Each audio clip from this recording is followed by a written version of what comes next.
그런데 저는 아직도 그때 일만 생각하면 모골이 송연한 것이 무엇이냐면 자본금 700만 원으로 출발을 해서 지금 수조의 자산을 일군 기업이 됐다는 게 놀라운 게 아니라 정말 놀라운 것은 무엇이냐면 그때 지금으로부터 15년 전에 이런 세상이 펼쳐질 거라고 말했던 그 세상이 지금 내 눈앞에 그대로 펼쳐져 있다는 사실이 소름 끼칩니다. 아무도 믿지 않았던, 옆에서 바로 귀에 대고 이야기를 해줘도 미쳤다라고 얘기했던 그 이야기들이 바로 지금 내 눈앞에 거짓말처럼 펼쳐져 있습니다.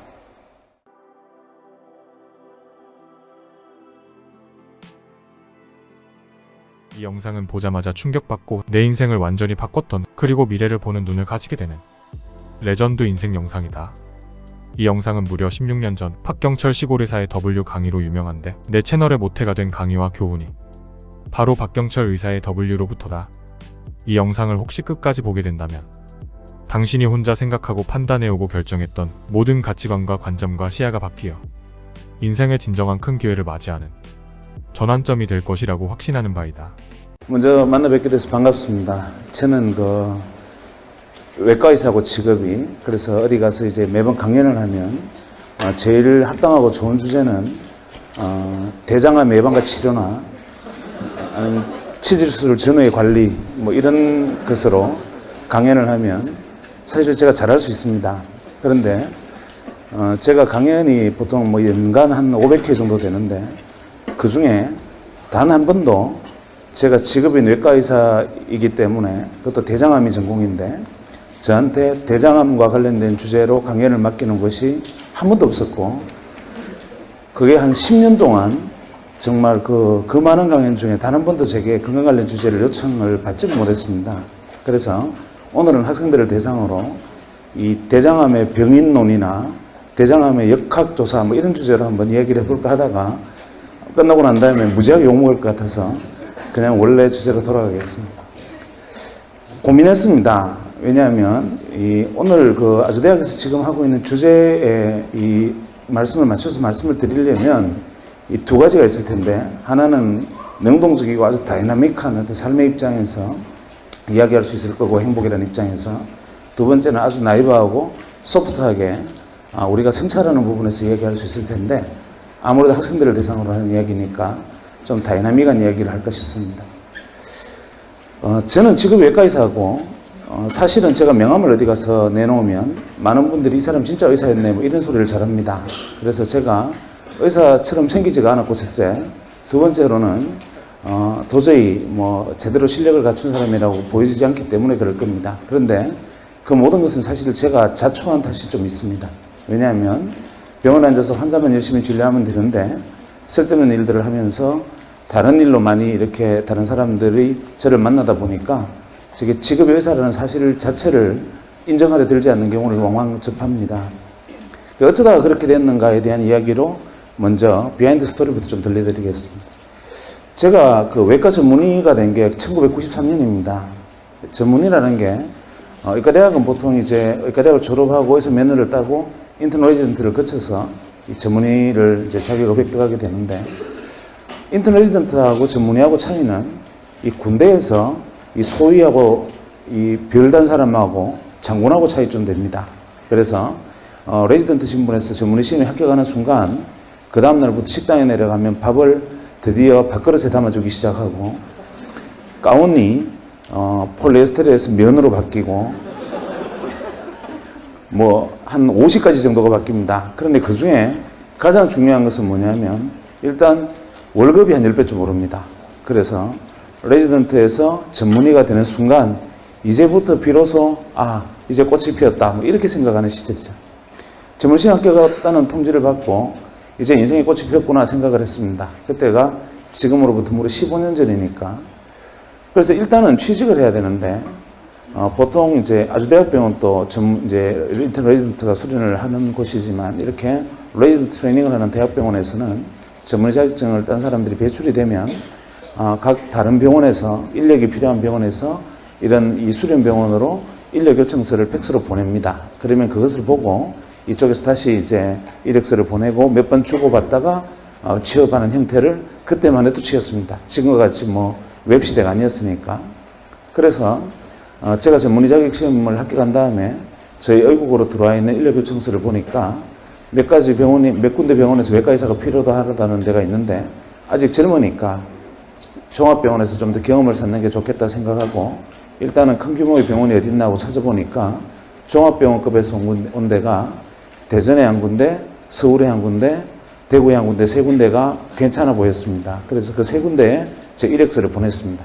그랬더니만 세 군데에서 회신이 왔는데 서울과 대구에 있는 종합병원에서는 그 당시 외과 의사에 대한 평균 연봉과 평균적인 대우 근무 조건을 따라서 회신이 왔고 대전에 있는 병원 한 군데에서는 그 당시 외과 의사 연봉의 3배를 줄 테니까 오라고 답신이 왔습니다. 3배야. 뒤도 돌아보지 않고 혹시나 다른 사람이 체갈까봐 팩스를 보자마자 바로 전화를 했습니다. 제가 그 병원에 가서 근무해도 되겠습니까? 떨리는 목소리로 얘기를 하니까 그쪽에서 당신을 아주 애타게 기다렸다고 이렇게 말을 해요. 그래서 제가 언제부터 근무하면 되겠습니까? 라고 말하니까 빠르면 빠를수록 좋다고 그렇게 말을 하길래 저는 뭐 내일이라도 가려면 갈 수 있습니다. 이렇게 말을 했더니만 그럼 내일부터 와서 근무해달라 이렇게 말을 하는 거예요. 뭐 두 번 생각할 게 없죠. 돈 많이 준대죠. 또 간절히 나를 필요로 한대죠.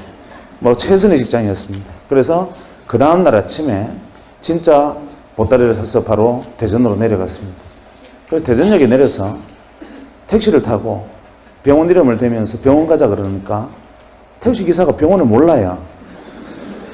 좀 이상하지 않습니까? 종합병원인데 택시기사가 모르는 게. 그래서 충남대학병원 옆에 어디라고 주소를 가르치더니까 깨우뚱깨우뚱 하면서 찾아갔는데 기사가 막상 가보니까 이제 병원 골조공사만 끝나 있고 응급실, 외래진료실, 수술실 몇 가지만 완성되어 있고 나머지는 골조공사 중이었습니다. 이유는 인가받은 날짜에 개원을 해야 되고 공사는 지연되고 해서 우선 한 개층의 반만 형식적으로 오픈을 한 상태였고 제가 뭔가 좀 잘못됐다는 것을 깨닫긴 했지만 그래도 이왕 왔으니까 하고 원장실을 찾아가서 문을 두드리고 들어가니까 원장님이 저를 반기시면서 이렇게 말했습니다. 당신이 우리 병원에 온 첫 번째 의사다.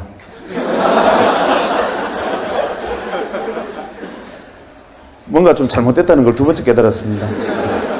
그리고 난 다음에 제가 여기서 무슨 일을 해야 되겠습니까? 이렇게 말을 하니까 하시는 말씀이 원래 당신도 알다시피 병원에는 외과 의사는 무조건 3명이 있어야 된다. 종합병원에.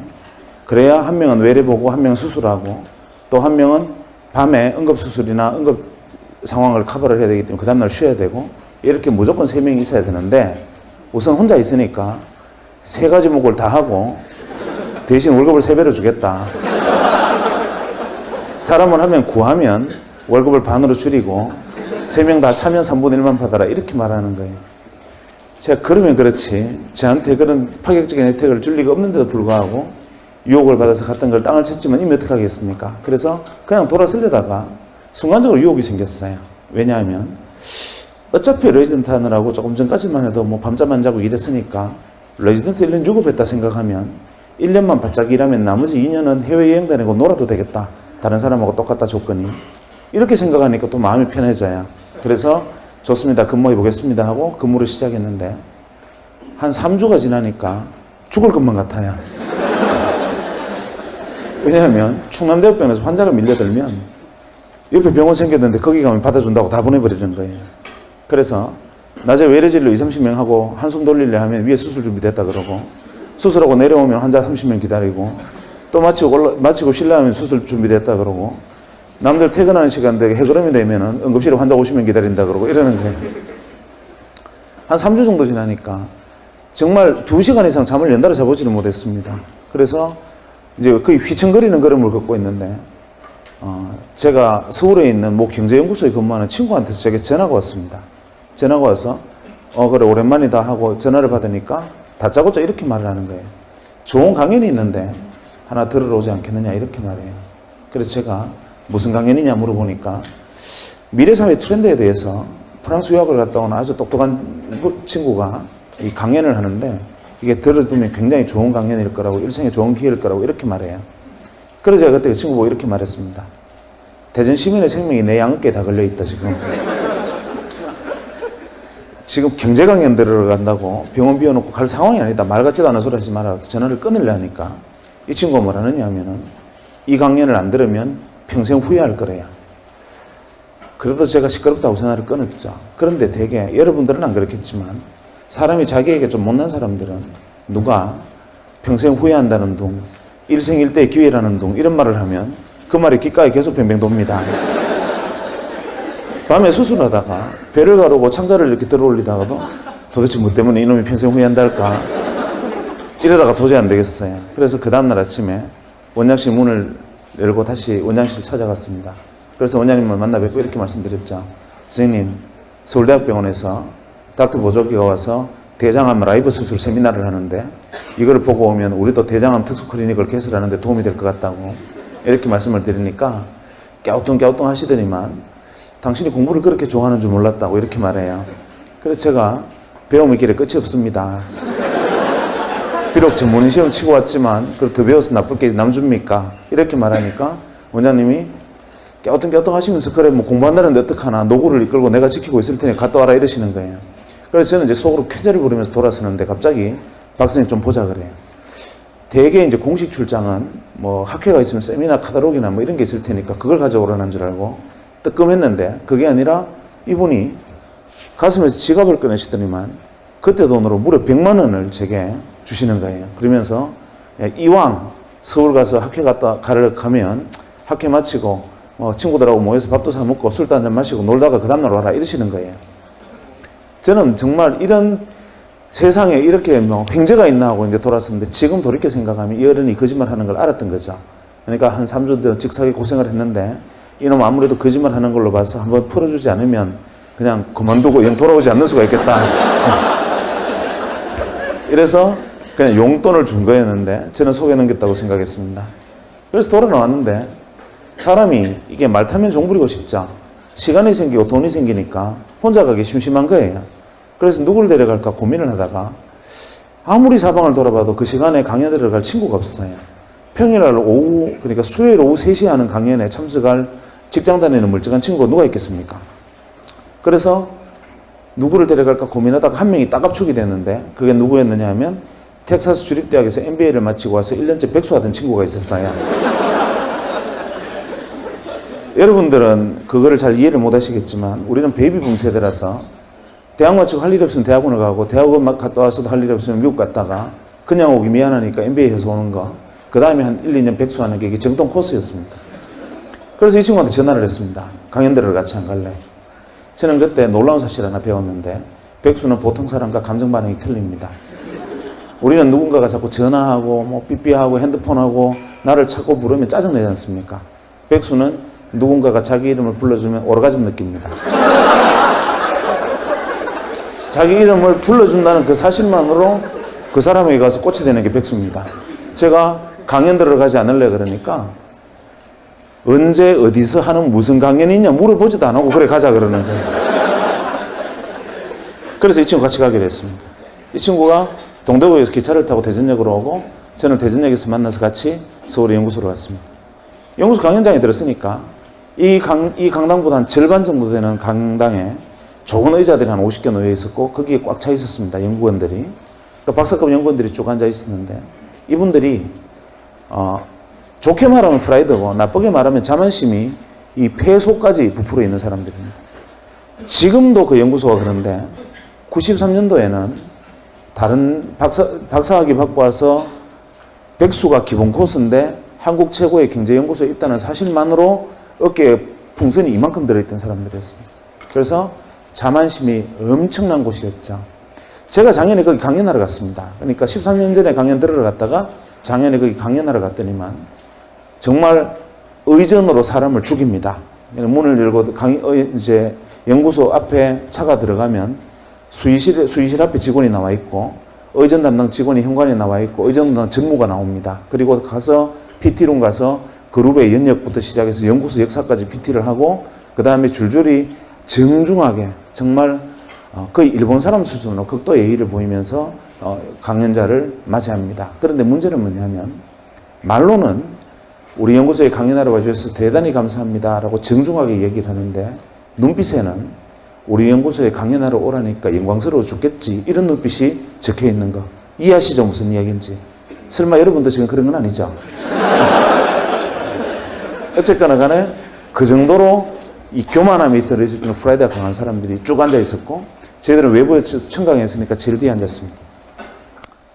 그 순간 연자가 옆에 문을 열고 들어왔는데, 연자가 와서 이 무대에 올라오는 순간 이분들이 불쾌한 기색이 역력해지면서 갑자기 헛기침이 나오고 저거 뭐냐 그러고 어수선하고 소란내지기 시작했습니다. 이유가 뭐냐 하면 연자가 복장이 너무 황당했기 때문에 그렇습니다. 그때니까 지금 13년 전이면 15년 전이면 그때는 길거리에 다닐 때 양복도 다들 검은 양복에 흰색 와이셔츠 입고 다닐 때입니다. 그런데 강연하러 와서 찢어진 청바지에 무릎이 다 나왔고 UCLA 적힌 티셔츠에 뉴욕 양키스 모자를 쓰고 등장한 겁니다. 지금도 그 연구소에는 그렇게 강연하러 가는 사람이 없습니다. 제 정도 복장도 굉장히 파격적인 복장입니다. 그런데 그런 복장으로 나타났으니까 이분들은 모욕당했다고 생각한 거죠. 어디서 저런 낡은달 같은 놈이 강연하러 왔느냐, 뭐 이런 생각을 한 겁니다.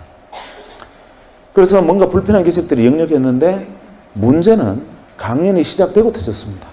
강연이 시작되고 얼마 안 돼서 한 10분 정도 지나니까 뒷줄부터 한 명씩 일어서서 나가기 시작했는데 한 30분 정도 지나니까 다 나가고 앞줄만 몇 명 남고 외부에서는 저희들만 달랑 남았습니다.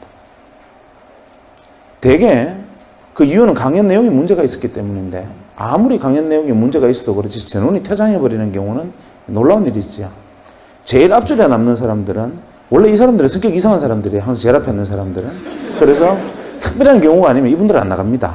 그 다음에 외부에서 온 저희들은 제일 뒤에 있을 때는 연구소 순환버스가 안 들어오면 못 나가니까 그냥 끝까지 앉아 있었고 나머지는 다 나갔습니다.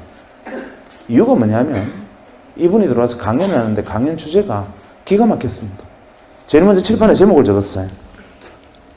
뭐라고 적었느냐 하면 WWW 이렇게 적더니만 다짜고짜 뭐라 하냐면 거리 멀지 않은 미래에 이 W 세상이 온다는 겁니다. 그리고 이 안에는 은행도 들어오고 증권사도 들어오고 이걸로 핵무기도 만들고 전쟁도 이걸로 한다는 겁니다. 딱 들으면서 저는 어떤 생각을 했느냐 하면 저 친구 테트리스 게임 개발하다 미쳤구나, 혹은 망상장애와 같은 정신질환이 있구나, 이렇게 생각을 했습니다. 저뿐만 아니라 트렌드나 경제, 그 현상을 연구하는 전문학자들도 저는 저거 과대망상증 환자다라고 배척하고 다 일어나서 나가버렸습니다. 93년도에는 이런 이야기를 하면 그것은 정신병자입니다. 그래서 그때 당시에 외배 개념이라는 것은 여러분 잘 모르시겠지만 모자익이라는 것이 그때가 소개되던 시점이었고, 그때라도 이런 그래픽 기반의 웹 서비스가 이루어질 것이라고는 아무도 상상하지 못하던 시절에 이 사람이 조만간에 그런 세상이 온다라고 얘기를 하는 겁니다. 아마 제가 여러분에게 내일부터는 아주대학에서 각자 로켓 추진기를 한 개씩 지급할 겁니다. 학교에서 그거 타고 집에 가십니다. 이렇게 이야기하는 것과 같은 얘기입니다. 강연이 끝나고 연자가 너무 반응들이 황당했으니까 자기도 민망해서 머리를 긁으면서 그냥 문을 열고 나가는데 아무도 박수 친 사람도 없었고, 아마 그 연구소에 그 전에도 그 위에도 그런 일은 없었을 겁니다. 그 사람 그냥 나갔습니다. 쫓겨나듯이. 저도 이제 강연이 끝났으니까 저를 초대했던 옆에 연구소 친구 보고 이 따위 강연을 들으려고 지금 대전 시민을 내팽개쳐 두고 내가 여기 앉아 있어야 되느냐 항의를 했더니만 연구소 친구가 자기도 이럴 줄 몰랐대요. 미안하다 이래요. 할 수 없다, 나가서 이제 저녁이나 먹고 놀러 가자 하고 이제 일어서는 순간 갑자기 제 오른쪽에 앉아있던 백수가 자리를 팍 차고 일어서더니만 저보고 빨리 돈 10만 원만 달래요. 10만 원은 뭐하게? 그러니까 너네들끼리 저녁 먹고 따로 놀아라. 나는 저 W하고 이야기 좀 하고 가야 되겠다. 따로 갈게. 경비 좀 돼. 이렇게. 네가 저 사람하고 무슨 얘기를 하느냐? 이러니까 강연에 깊은 감명을 받았대요. 제가 두 번째 백수에 대한 이해를 했습니다. 백수는 보통 사람과 감정 반응이 틀리는 겁니다. 그래서 제가 백수 보고 이렇게 말했습니다. 내가 볼 때는 니나 자나 상태가 비슷하다. 너네들끼리 이야기해봐 서로 도움 안 되니까 그냥 가서 저녁 먹고 집에 같이 가자. 이러니까 막무가내예요.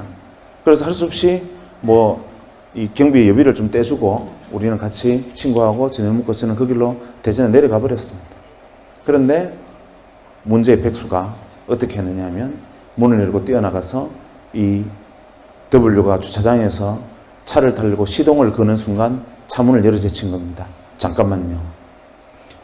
W가 놀라서 왜 이러십니까? 하고 뒤를 고개를 돌아보니까 백수가 그를 쳐다보면서 이렇게 말했습니다. 저는 W를 믿습니다.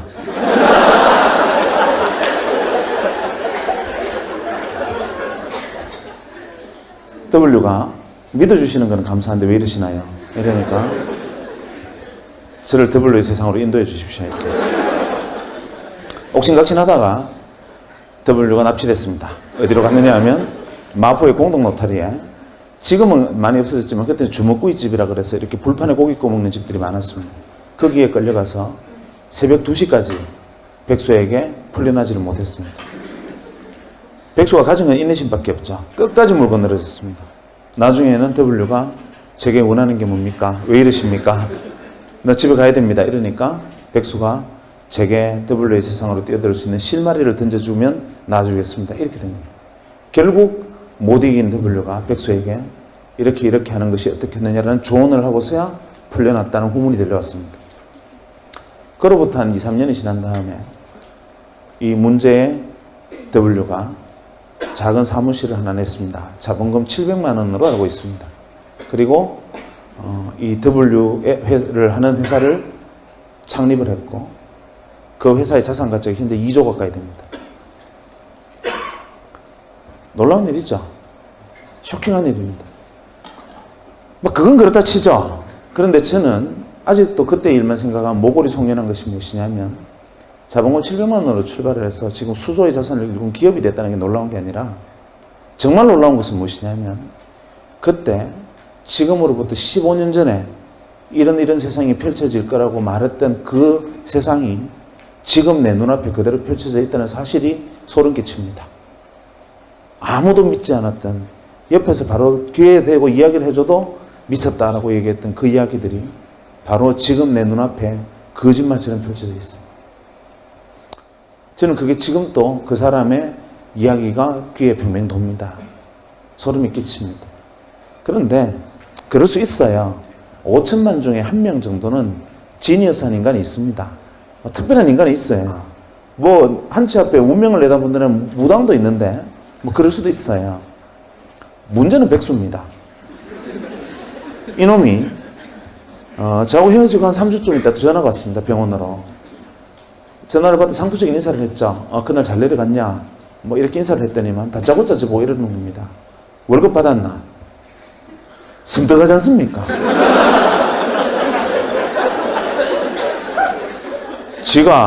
제가 첫 월급 받은 거는 당연히 받았을 텐데 그걸 왜 지가 저한테 묻습니까? 제가 서울 가면서 당분간 뭐 몸 팔아서 세배 받기로 했다 이런 얘기를 했단 말이죠. 그랬더니만 그래 받기는 받았는데 왜 그러니까 그 돈 내빌려둬 이러는 거예요. 좀 심하지 않습니까? 남 첫 월급을 자기 빌려달라. 저희들은 레지던트 때까지만 해도 월급이라는 게 뭐 사실 책값도 안 되고 뭐 그냥 정말 용돈도 안 되게 살아가다가 비로소 사회에 나와서 첫 월급을 받았는데 그거를 자기 달라는 거 좀 심하지 않습니까? 그래서 제가 안 된다. 말 같지도 않은 소리 하지 마라 이러니까 꼭 자기한테 빌려줘야 된대요. 사실 솔직히 말해서 백수가 빌려도 이 말은 그냥 도 이 말이잖아요. 나중에 내가 돈 좀 벌면 생각하자 지금 안 된다 이러니까 하는 말이 지금 그 돈을 빌려주든지 자기하고 30년간의 인간관계를 끊으래요. 마음으로는 끊고 싶죠. 그런데 이게 인간은 사회적 동물이라 제가 지하고 그 일로 인연을 끊으면 남들은 속 모르는 남들은 이렇게 아닙니까?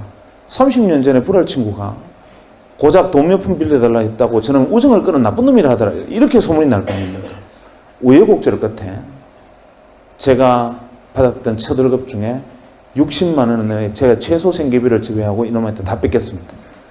지금도 그것만 생각하면 뼈가 아픕니다.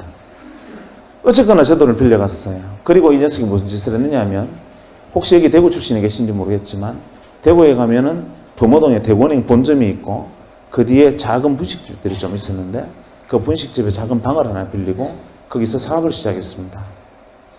그래도 또 좀 시간이 지나서 제게 전화가 왔습니다. 한동안 연락이 없다 전화를 받았는데 여보세요 하니까 내다 이러는데 그놈 목소리예요. 그래서 제가 전화 받자마자 나 돈 없다. 이러니까 아, 돈 이야기가 아니니까 안심하래요. 그럼 왜 전화했냐? 그러니까 자기가 제 돈 빌려 사업을 시작했는데 그거를 좀 도와줘야 되겠대요. 돈 말고 내가 뭘 도와주냐? 그러니까 아, 아주 단순하니까 주소만 하나 만들면 된대요. 그게 무슨 주소? 그러니까 내가 대전시 중구 문화동 46-1번지가 내 주소인데 무슨 주소를 또 만드냐?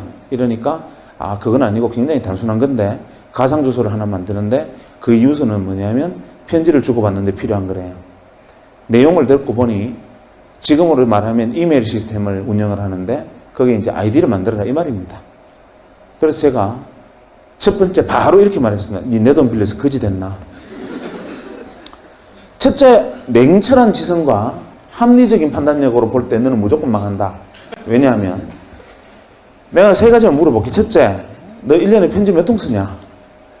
네가 1년에 편지 3통 이상 쓰면 내 손에 장을 지진다.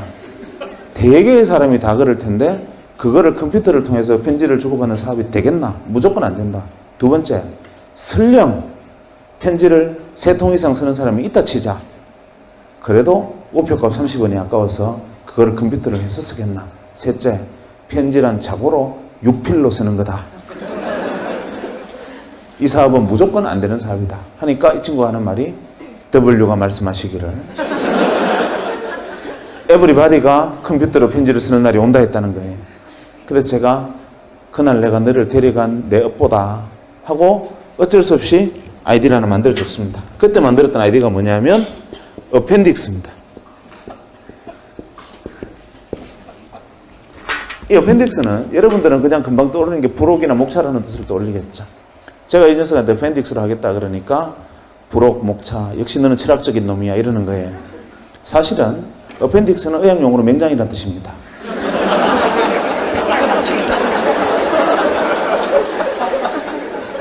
니는 내 인생의 맹장 같은 놈이다. 있어도 도움이 안 되고 염증을 일으키면 생명을 위협하는 놈이다. 마음만 먹었으면 뗐으면 좋겠는데 멀쩡한 배를 가를 수는 없는 너는 바로 이런 놈이야 라는 저주와 야유와 조롱과 경멸을 담아서 만들어졌습니다. 또 시간이 흘렀습니다. 그 다음에 저희 병원에 전용선이 들어왔습니다.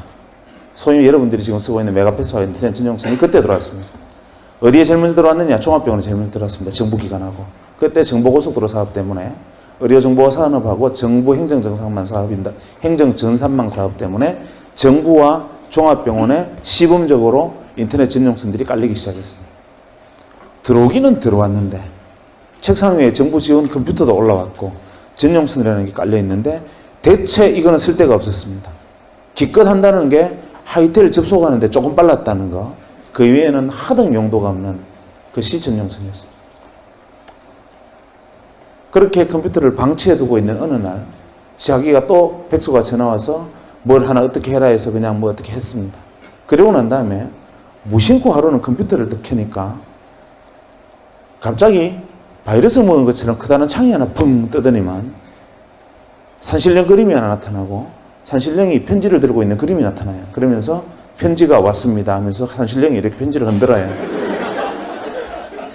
이게 뭐야 하고 클릭을 하니까 동창회 소집 공고 제목이 이렇게 되어 있는데 아, 이놈이 한다는 짓이 기껏 한다는 짓이 이거구나 하고 투덜거리며 냉소적으로 바라보다가 잠깐 놀랐습니다. 뭐냐면 수신인이 170명, 수신인 명단에 170명으로 되어 있어요. 그래서 제가 어라 170명한테 한 방에 다 보낼 수 있으면 이거는 뭐 그런 대로 나쁘진 않네 하고 거기다가 답장하기 기능을 통해서 모두에게 하시겠습니까? 그때만 해도 그렇게 후진적으로 답장하기 모두에게 하시겠습니까? 예 하고 나는 대전에 무슨 병원인데 너네들은 어딨니? 하고 보냈더니만 이틀 만에 무려 한 7, 80명의 동창으로부터 편지가 쏟아졌습니다.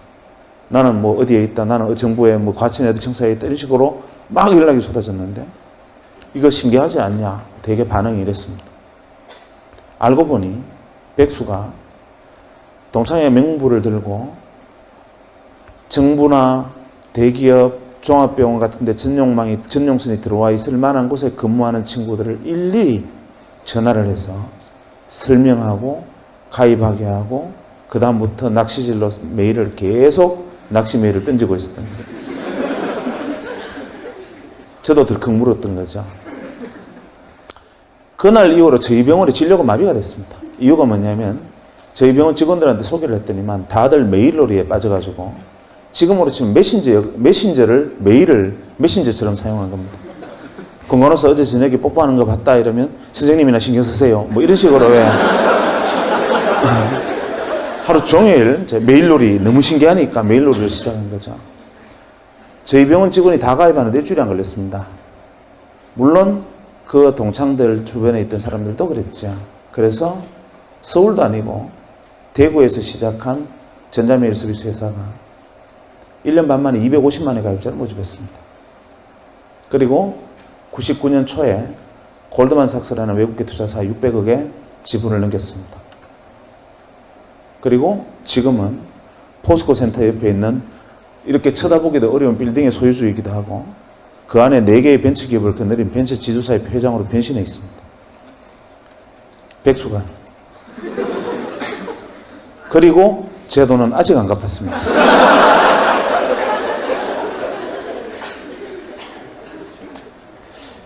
놀라운 일이었죠. 이게 대한민국 최초의 상용 메일 서비스였습니다. 우리나라에서 최초로 상용 메일을 서비스했던 것이었고 정말 엄청난 일이었습니다. 저는 그 과정에서 굉장히 가슴이 아팠습니다. 굉장히 고통스러웠어요. 옆에 지켜보면서. 왜냐하면 이 친구가 잘 된 게 배가 아픈 게 아니라 왜 같은 장소에서 같은 사람으로부터 같은 말을 들었는데 자기도 눈이 2개 있고 저도 눈이 2개 있고 귀는 똑같이 2개 달렸고 같은 귀와 같은 눈을 가지고 똑같은 사람으로부터 이야기를 들었는데 왜 백수의 눈에는 인생을 걸고 뛰어들어야 하는 복음으로 들리고 저한테는 망상장애를 가진 환자의 그냥 기괴한 이야기를 들렸던가. 이게 이해가 안 됐습니다. 왜 이 차이가 도대체 어디에서 온 거냐. 혹시나 미국 가서 MBA 한다고 접시 닦고 온 게 통찰력을 넓힌 것이냐 생각해봐도 그건 아니었죠. 왜냐하면 그때 당시 앉아있던 박사과 연구원들은 그보다 더 오래 있었을 테니까. 그것도 이유는 아니다. 대체 이유가 뭐냐. 고민을 하던 차에 마침 그때 제가 읽고 있던 책에서 답을 구했습니다. 제레미 르프킨 아시죠? 제레미 르프킨이 그때 쓴 책인, 책 제목이 기억이 안 납니다. 그때는 허접한 책이었는데. 제레미 르프킨이 쓴 책, 그때는 제레미 르프킨이 아주 자기 초기 단계 저작이었죠. 이런 내용이 있었습니다. 인류가 30만 년 전에 현생 인류가 20만 년, 30만 년 전에 출발을 할 때 현생 인류가 가진 자산은 돌도끼가 유일한 거였다. 그런데 한 20, 30만 년이 흐르고 난 다음에 인류가 가진 자산은 어마어마하게 문명이 발전했다. 그런데 많은 사람들은 착각하고 있다.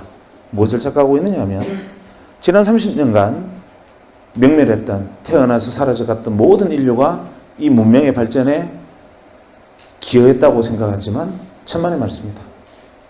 인류의 문명이 이만큼 온 데는 0.1%의 창의적 인간이 다른 사람은 보지 못하는 것을 보고 생각하지 못하는 것을 생각하고 다른 사람은 꿈꾸지 못하는 것을 꿈꾸고 여기가 새로운 세상이다라고 어두운 곳에 깃발을 꽂으면 0.9%의 통찰력과 직관을 갖춘 안목 있는 인간이 그것을 알아보고 거기에 뛰어들어서 한 배를 타고 등을 밀고 손을 당기면서 이뤄낸 역사다. 1%의 역사다.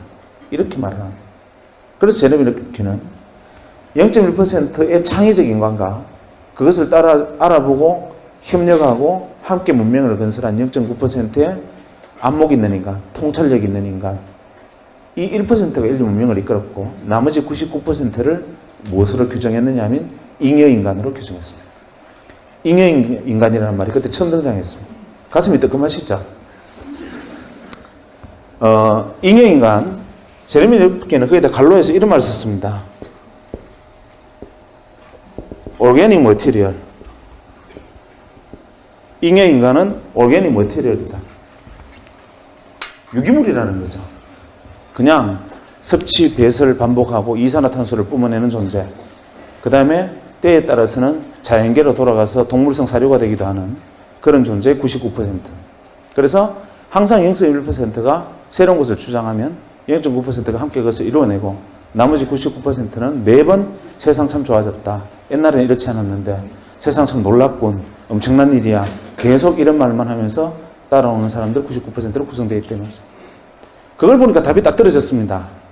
W는 0.1%였고 제 친구 백수는 0.9%에 속했고 저는 잉여인간이었던 거예요. 인정하기 싫었지만 인정하지 않을 수 없었고 그게 사실이었습니다. 한데 그게 슬퍼지야. 나를 유기물이라는데 내게 이성이 없는 임팔라 따위하고 저하고 같은 존재라는데 기가 막히죠. 그래서 어떻게 하면 이걸 벗어날 수 있을까? 두 번째, 지금 이번에 90년대에 일어나고 있는 이 엄청난 현상들, 변화들, 이것만이 일시적인 현상이냐? 제레미 르프킨 역시도 지금 현재 변하고 있는 이 모습만 보고 헛소리하는 건 아니냐? 과거에도 진짜 그랬나? 이게 궁금했습니다. 그래서 레트로그레이드하게 뒤집어 보니까 구구절절이 국면이 바로 제레미 르프킨 이야기와 일치했습니다. 대표적인 예로 뭐 다른 것까지 이야기할 필요는 없고 경제사만 하나 놓고 보면 한 200년 전에 산업혁명이 일어났습니다. 아시는 분 아시겠지만 공작기계에 대한 산업특허 1호는 방적기계입니다. 그러니까 모직을 생산하는 기계죠. 모든 사람이 배틀에서 시조가 날조를 엮어서 모직을 생산하던 영국에서는 양틀은 나왔지만 그것을 가공할 능력이 없어서 길 건너에 있는 이 네덜란드로 가서 이 모직물을 생산해서 도로 가져오면서 엄청난 옷값이, 이 모직값이 엄청나게 비쌀 때였습니다. 아무나 입지 못하던 것을 기계를 통해서 대량 생산한다니 이거는 세상을 뒤집는 혁명과 가까운 이야기였습니다. 창의적이죠. 그 기계를 만든 W는 획기적인 물건을 개발한 겁니다.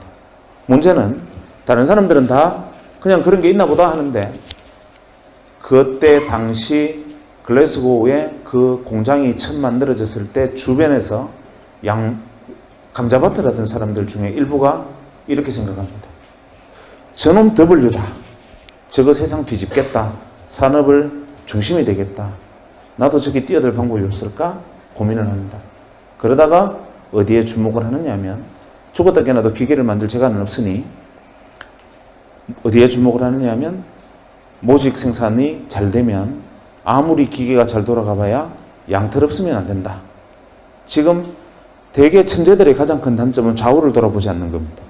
공장은 지어놓고 양털을 어디서 가져올지를 생각을 하지 않고 우선 지금 가져오듯이 그냥 하면 되겠지 생각하지만 그것을 딱 착안한 일부 감자밭을 하던 사람들이 감자밭을 갈아엎고 양목장을 시작합니다. 모직 생산 어마어마한 속도로 인기를 끌고 양털이 대량으로 필요해지면서 어마어마한 부를 양목장주들이 가져갑니다.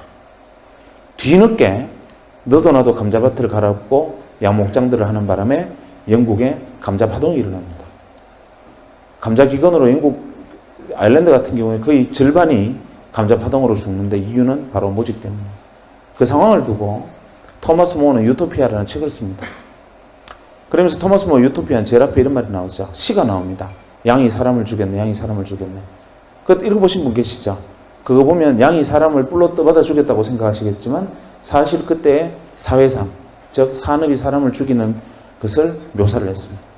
전부 양목장을 하는 바람에 사람이 먹을 감자가 없어져서 감자기근이 들고 결국 굶어 죽게 생긴 사람들이 감자를 훔치게 되고 결국에는 감자를 훔치면 교수형에 처한다는 법이 만들어지고 영국의 길거리에는 교수형에 처해진 목매달린 시체들이 줄줄이 늘린 상황, 그 가혹한 상황을 두고 토마스 모어가 유토피아를 씁니다.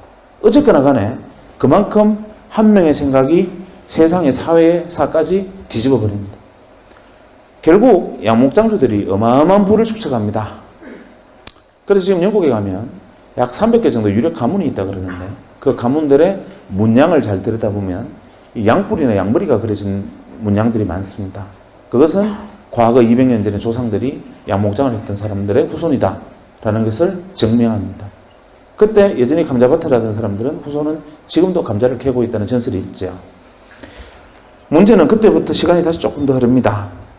유럽에 드디어 소형 내연기관이 만들어지고 그것을 마차에 장착하는 초창기 형태의 원시적인 자동차가 만들어집니다. 하지만 그것을 자동차로 볼 수는 없었죠. 근대적 개념의 자동차를 제일 먼저 만든 사람이 누구냐 하면 헨리 포드입니다. 1903년에 헨리 포드가 자동차라는 걸 만듭니다. 변속기, 악셀레이터도 붙어 있는 이 소위 말하는 클러치 장치까지 만들어진 자동차라는 것을 헨리 포드가 개발합니다. 미국에서 제작 발표합니다. 거창하게 자동차를 세워놓고 제작 발표를 딱 할 때 그때마다 뭐 레이싱 글은 없었겠죠. 헨리 포드가 옆에 서서 이것이 자동차다 이렇게 얘기를 하니까 도하 미국 언론들이 그 다음날 획기적인 물건이다라고 기사를 받은 게 아니라 헨리 포드를 조롱하는 기사들이 미국 신문을 도배를 합니다. 기사 내용은 이렇습니다. 헨리 포드라는 쪼다가 자동차라는 물건을 하나 만들었는데 이거 아주 웃기는 물건이다. 왜냐하면 이거 한 대 만드는데 기차보다 돈이 더 들었단다. 기차 한 대보다 더 비싼 생산 단가로 자동차라는 것을 만들었는데 그것을 실제로 보니 기차는 100명이나 타는 데 비해서 자동차는 고작 4명밖에 못 하더라. 이딴 걸 만들어 놓고 신기술이라 그러니 헨리 포드가 얼마나 쪼다냐 이런 기사를 만들고 심지어는 워싱턴 포스트의 경우에는 헨리 포드가 자동차를 거꾸로 들고 벌 쓰는 그림까지 그립니다. 만평으로. 헨리 포드가 투자자를 모집하려 하는데 못 구합니다. 아무도 그 사업에 뛰어들지 않죠. 좌절하고 절망합니다. 그리고 비망록에 이렇게 씁니다. 세상의 모든 사람들이 나를 바보라고 비웃는데 나는 나를 조롱하는 사람들이 바보라고 나는 확신한다. 이유는 뭐냐면 그 사람들은 내가 자동차 한 대를 만들 때 들은 비용을 두고 비싸다고 말하지만 대량 생산하면 가격은 떨어집니다. 두 번째, 기차는 100명이 탈 수 있을지는 모르나 기차는 단점은 정해진 시간에 정해진 길밖에 가지 못한다. 하지만 내가 만든 자동차는 원하는 시간에 원하는 곳에 마음대로 갈 수 있고 기차가 다니지 않는 모든 도시를 연결해서 세상을 물류혁명으로 뒤집을 거다 라고 헨리 포드는 피눈물을 흘리면서 비망록에 세상과 저항하는 글을 씁니다. 헨리 포드 자서전에 보면 제일 앞에 나오는 대목이 바로 그 장면입니다. 투자자를 구하지 못하고 절망과 좌절의 시간을 보냅니다. 그때 동네에 건달 하나가 헨리 포드 이야기를 듣습니다. 듣고 갑자기 무릎을 칩니다. 저놈 더블유다. 그리고 나도 자동차 산업에 뛰어들어야 된다. 저거 획기적이다. 헨리 포드 말이 맞다. 이렇게 생각을 하는데 문제는 이게 안 되니까 뛰어들 방법이 없습니다. 다행히 돈은 있었습니다. 집안에 석유회사 지분이 있었고 우리 식으로 치면 뭐 H그룹의 그 주먹질 잘하는 회장님 아들 정도 되는 막 그런 정도의 위상이었다고 보면 됩니다. 그런데 어쨌거나 간에 본인은 날건달에 가까웠는데 이 날건달이 갑자기 전기가 스치면서 무릎을 칩니다. 이거 획기적이다. 뛰어들어야 된다. 이렇게 생각하는데 어떤 방법으로 뛰어들 것이냐 고민을 하다가 어디에 주목하느냐 하면 양목장주처럼 자동차가 물러가나 여기에 주목을 합니다. 헨리 포드 자동차가 불과 10대도 생산되기 전에 8개의 주유소를 만듭니다. 그리고 그로부터 3년의 세월이, 4, 5년의 세월이 흐른 후에 1907년에 드디어 대량 생산 모델 포드 T카라는 게 세상에 선보입니다. 그래서 대량 생산에서 가격이 낮춰진 근대적 개념의 자동차들이 쏟아져 나오고 그로부터 20년간 전 세계가 자동차 산업으로 뒤집힙니다. 문제는 차를 사서 몰고 나오면 기름을 넣을 데가 없습니다. 이 사람이 선점한 주유소, 새로 만들어진 도로마다 이미 선점 효과 때문에 계속 이 사람이 주유소를 늘려가고 정유공장 지분을 넓혀갑니다. 1940년대 중반까지 미국 전체 주유정유 시장의 94%를 독과점해버립니다. 미국 사람들이 못 살겠다. 한 사람이 저걸 독점하고 있으니까 우리 도저히 견딜 수 없다. 그래서 미국 사람들이 견디다 못해서 의회에 청원을 하고 미 의회가 이 한 사람을 겨냥한 법을 만듭니다. 독과점 풀어라. 그것이 여러분이 알고 있는 공정거래법입니다. 놀라운 일이었죠. 이 사람은 전 세계의 부를, 전무후무한 부를 긁어모읍니다. 록펠러입니다. 그리고 오늘날까지도 그 시대의 주인이 됐던 록펠러의 영향은 아직까지 미칩니다. 또 10년 정도 세월이 흘러 제2차 세계대전이 벌어집니다. 1, 2차 세계대전이 벌어지는데 아주 지극히 통신이 문제입니다. 내가 적에게 이야기를 하면 적군이, 우리가 교신을 하면 적군이 교신을 듣고 우리가 대장님 폭격할까요? 그러면 적군이 듣고 있다. 쟤들 폭격한다. 숨어라. 이런단 말이에요. 그때 그것을 보고 이거 지극히 단순한 건데 하고 인터폰 회사를 하던 친구가 전화선 끊고 어차피 음성을 코딩하고 디코딩해서 넘기는 게 다인데 이거를 주파수를 써서 넘기면 무전기라는 것을 만들겠다 해서 무전기를 만들어서 소위 말하는 주파수 통신을 할 수 있게 만들어서 무전기를 만들고 대량으로 전장에 납품을 합니다. 그야말로 대박이 터집니다. 단순한 발상의 전환으로. 그리고 오늘날의 모토로라가 그거로 시작됩니다. 1946년에 휴렛 패커드가 또 10년이 흘러서 트랜지스터라는 걸 개발합니다. IC. 사람들이 만들었나 보다 이러고 있을 때 이 트랜지스터를 이용하면 진공관을 대체하는 전자산업이 발달할 수 있겠다라고 믿고 거기에 뛰어드는 그 당시 중소기업들, 그 당시 전자회사들 중에 선점에서 뛰어든 수많은 0.9%의 기업들이 있었습니다. 그리고 기업들은 톰슨, 제네시스, 월풀, 필립스와 같은 어마어마한 전자회사로 성장을 해나갑니다. 그리고 1960년대 일렉트로 메카트로닉스 시대, 기계와 전자문명의 시대로 전 세계 문명을 수십 단계 또 위로 밀어 올리고 이 사람들이 시대의 주인이 됩니다. 또 10년이 흘러서 반도체라는 게 만들어집니다. W가 반도체를 들고 나옵니다. 전기가 흐르기도 하고 안 흐르기도 한다. 전기가 깜빡깜빡 하는 게 반도체다. 99%들이 묻습니다. 어쩌라고? 이때 그것을 보고 이것이 이 강당만한 애니악 대신에 개인의 책상 위에 올려놓을 수 있는 컴퓨터를 이걸로 만들 수 있겠다고 생각하고 창고에서 조립해서 퍼스널 컴퓨터를 만드는 사람이 생기고 그것으로 다시 80년대가 컴퓨터의 시대로 또 한 시대를 업그레이드하고 새로운 문명이 발달하고 시대의 주인들이 무수히 등장합니다. 그리고 90년대 제가 만났던 바로 그 시대가 돌아왔습니다. 이러고 보니 매십 년마다 계속 기회를 주어지고 기회를 만들어내는 0.1%와 창의적인 감각, 그것을 알아보고 잽싸게 뛰어드는 통찰력 있고 직관이 있고 안목 있는 인간, 나머지 99%들이 계속 세상 살만해라고 외치는 99%들이 끊임없이 반복되어 왔던 역사다라는 것을 뒤늦게 깨달았고, 저도 그때 뒤늦었기는 했지만 0.9%가 되고 싶었는데 도저히 제 눈에는 뭐가 W인지 보이질 않았습니다. 그러던 차에 문재인 원장님이 저를 불렀습니다. 원장실에 들어갔더니만 박 선생, 그동안 우리 병원이 초기 개원해서 어려운 시절에 고생했는데 선물 하나 줄게 이러시는 거예요. 뭡니까 하니까 서랍을 석 여시더니만 시커먼 물건을 하나 그 책상 위에 탁 올리시더니만 이건 자네 해라 이러는 거예요. 핸드폰이었습니다. 그때 핸드폰은 어떤 물건이었냐면 핸드폰을 들고 로데오 거리를 지나가면 페라리 오픈카를 타고 지나가는 것과 똑같은 시선을 받았습니다. 그 핸드폰을 들고 그때 가입비가 한 250만 원, 기계값도 그에 준하는 만큼 비쌀 때였고 그걸 현재 돈으로 환산하면 거의 그랜저 한 대 값입니다. 그것은 아무나 들고 다니는 물건이 아니었습니다. 그것은 뭐 재벌그룹 회장 정도나 들고 다니는 건데 저는 그때만 해도 원장님이 그걸 저한테 주시는 순간 내가 이 병원에 뼈를 묻겠다고 생각했습니다. 근데 사실은 내용을 알고 보니까 어차피 병원에 이익이 나면 세금으로 내야 되는데 그때는 가입비 비싼 물건을 하나 사면 그것은 이익을 디파짓한 경비 처리가 가능하니까 사실 수익을 디파짓하려고 몇 대 사서 준 건데 어쨌거나 간에 저는 고마웠죠. 그거를 들고 대전역에서 기차를 타면 난리가 납니다. 제가 3시 기차를 타면 간호사들 보고 3시 5분에 전화를 하라 그럽니다. 기차가 덜컹덜컹 출발할 때쯤 되면은 3시 10분만 되면 옥션을 통과하면 전화가 안 됩니다.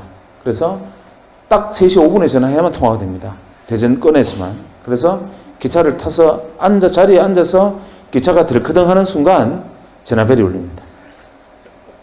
가방을 열고 전화를 꺼내서 뚜껑을 열고 여보세요 하는 자리에서 일어서는 순간 쓰러집니다.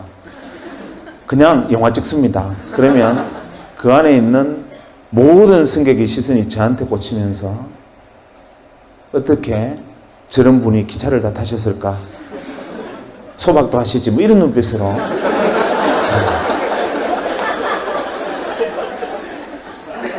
그런 물건이었어요. 그거를 들고 고향의 친구들 모임에 가서 자랑을 했습니다. 너네들 이게 뭔지 아냐?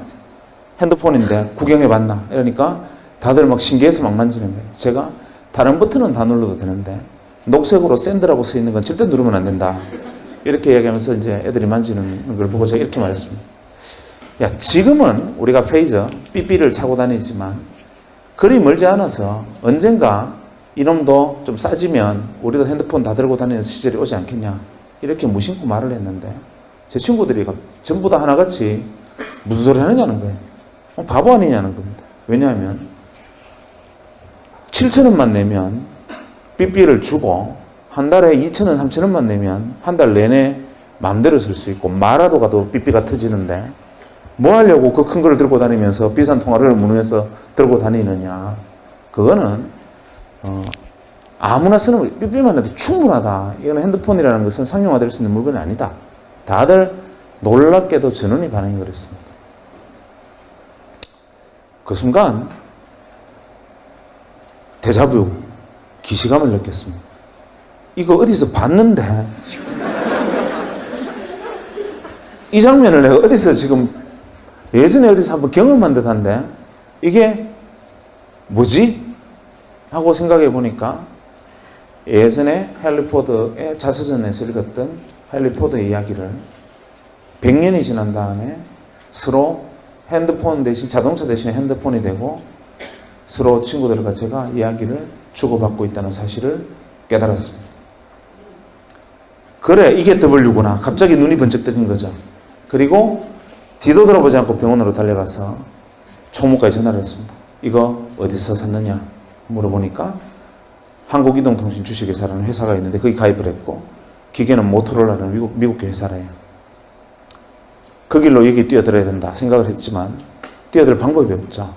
배운 거는 칼질하는 것밖에 없는데 제가 그걸 할 수 있는 방법은 없고 그렇다고 가운 벗고 이동통신 대리점 할 수도 없고 이걸 어떻게 하면 될까 생각할까 고민하다가 이 회사의 주식을 사면 되겠다 말했습니다. 그래서 이 회사의 주식 투자를 해보려고 주식을 사보려고 보니까 공기업이라서 거래가 안 돼요. 그때 한국이동통신 지금 SK텔레콤이 전신은 공기업이었습니다. 그런데 마침 SK그룹으로 넘어간다는 소리에 한국이동통신 주식회사를 다니던 사람들이 자기가 가지고 있던 자사주를 명동 사채시장에 내다 팔고 있었습니다. 그때 당시 명동 사채시장에 가면 금강 구두표 10만원짜리 8만원, 엘칸토 구두표 10만원짜리 7만원, 한국이동통신 주식 2만원, 대량 입하, 대량 구매 시 협의 가능, 이런 식으로 벌럭벌럭 하면서 이 종이들이 붙어 있었습니다. 저는 사실 그때 그 내용을 정확히는 이해를 못했지만 왠지 뛰어들어야 된다고 생각했고 가서 월급만 받으면 제 생활비를 제외하고는 가서 무조건 그때 그 한국이동통신 자사주를 샀습니다. 그리고 바로 얼마 안 돼서 SK텔레콤으로 SK로 넘어가서 SK텔레콤이 되고 주식시장에 상장이 됐는데 무려 6만 5천 원이 된 거예요.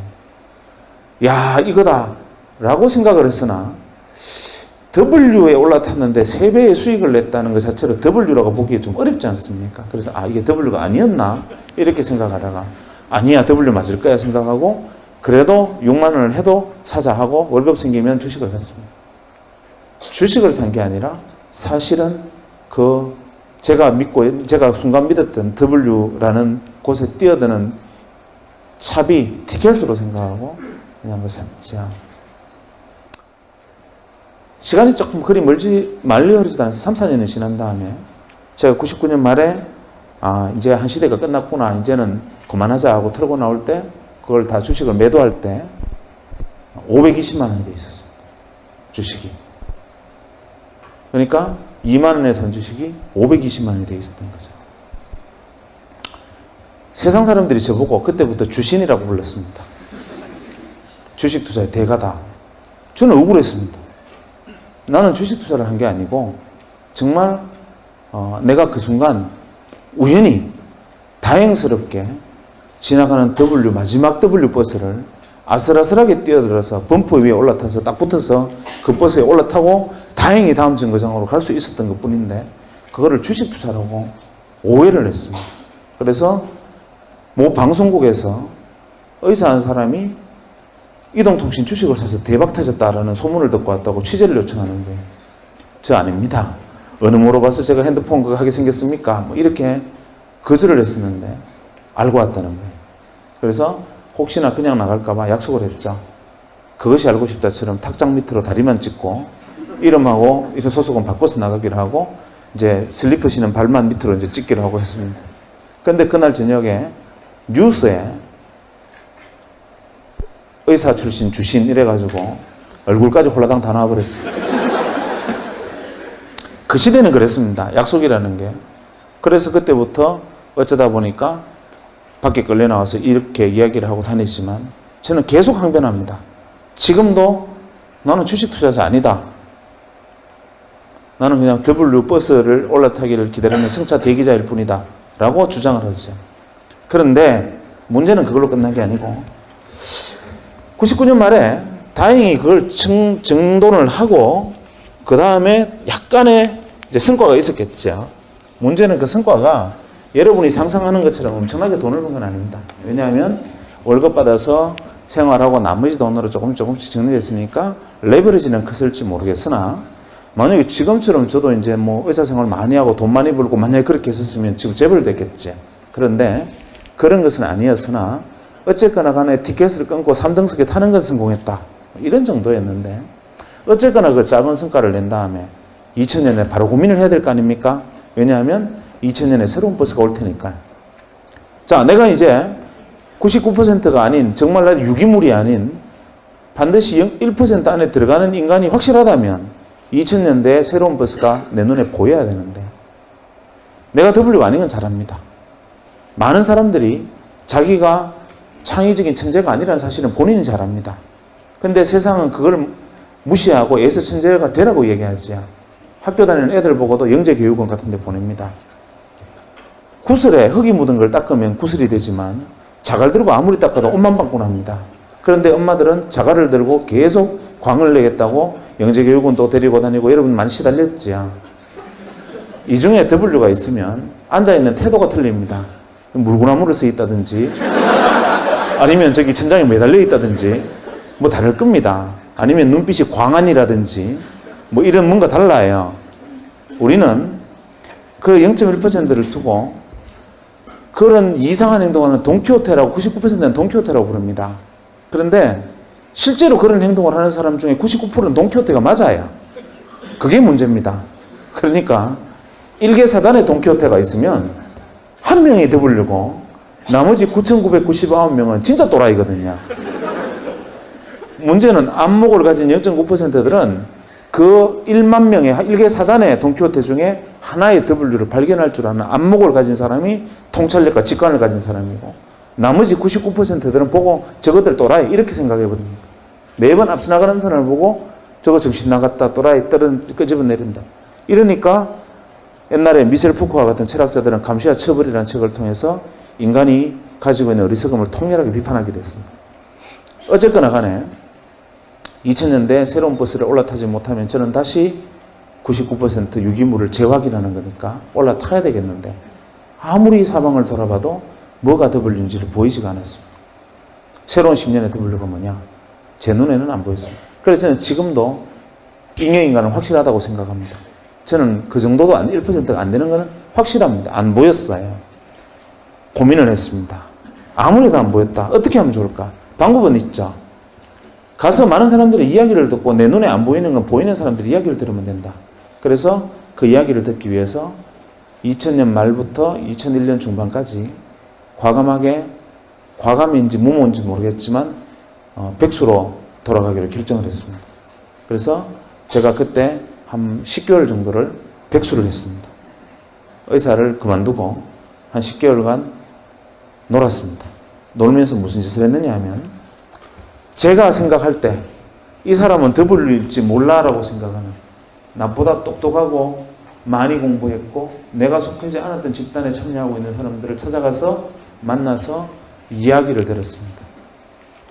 대학에서 강의하고 있는 친구 아니면 가서 뭐 연극하는 친구 아니면 연구소에 있는 친구 혹은 뭐 기발한 친구 심지어는 애니메이션 하는 친구까지 찾아가서 그냥 밥 사주고 술 사주고 이야기 듣고 그래 뭐 너네들 뭐 하고 있냐 뭐 그거 어떻게 보이냐 그 내용이 어떤 거냐 이렇게 10개월간 틈만 나면 점심이건 저녁이건 아침이건 약속으로 사람을 만났습니다. 현자들을 만난 거죠. 내 머리가 안 되면 남의 머리를 빌리면 되니까. 한 10달 정도 사람들이 이야기를 만나서 이야기를 듣다 보니까 정리가 좀 됐습니다. 아, 이거였구나. 내가 볼 눈은 없었지만 다른 사람의 눈을 빌리니까 보였어요. 이때 이 앞선 친구들이 제게 뭐라고 얘기를 했느냐 하면, 이거를 정리해서 얘기를 하면 이랬습니다. 이 친구들의 요지는 2000년은 그때 이야기입니다. 지금으로부터 8년 전에 2000년은 획기적인 변화가 있을 해다. 왜냐하면 1000년 이전에 새로운 1000년이기도 하고 1900년 이후에 새로운 100년이기도 하고 1990년 이후에 새로운 10년의 시작이기도 하기 때문에 거대한 패러다임 시프트도 일어날 거고 산업, 문화, 모든 측면에서 정치 체제까지 다 바뀔 거다. 2000년은. 이번에는 큰 변혁이 온다. 문제는 어떻게 오느냐. 이거를 논점을 생각해 보자. 이게 그 현명한 친구들의 이야기를 조합해보면 이거 있습니다. 이 친구들의 주장은 이겁니다. 2000년 이전에 멀리 갈 것도 없고 산업혁명 이후에 한 200년간 인류 문명이 이렇게 오다가 여기서 갑자기 이렇게 발달을 했는데 이 인류 문명을 일으킨 큰 힘은 뭐냐면 기계다. 모두가 동의하는 이야기입니다. 기계 문명이다. 문제는 기계가 문명을 건설을 했는데 인간이 기계의 주인이 아니고 기계가 인간의 주인인 시대였다. 이게 문제였다. 이렇게 말을 합니다. 이때의 구호는 여러분들은 잘 모르시겠지만 2000년 이전에 우리 사회의 가장 일반적인 구호는 닦고 조이고 기름치자였습니다. 무엇을? 기계를. 누가? 사람이. 거대한 공업단지 콤비나트를 만들어 놓고 인간은 곳곳에 몽키 스패너를 들고 앉아서 혹시 기계가 고장날까봐, 혹시 어디가 막힐까봐, 어디가 셀까봐 기계의 안녕을 위해서 인간이 봉사했습니다. 그 과정에 생면을 들이마시고 인간은 폐암에 걸려 쓰러지고 중금속 오염이 돼서 미나마타병, 다이따병 걸려서 자빠지지만 그래도 그때 인간의 희생은 기계 문명의 번성을 위해서 해야 될 당연한 희생이었습니다. 지금 여러분의 어머니 세대의 그때 꽃다운 청춘들은 청계천의 벌집 같은 공장에 앉아서 몸을 웅크리기도 힘든 작은 곳에서 재봉틀을 돌리면서 봉제 공장에서 일을 해야 됐고 그것을 못 견뎌서 밖에 나가서 기름을 끼얹고 분신을 해도 그것은 조국의 번영과 조국의 민족의 중흥을 위해서 나아가는 이 길에서 생긴 이탈자에 지나지 않았습니다.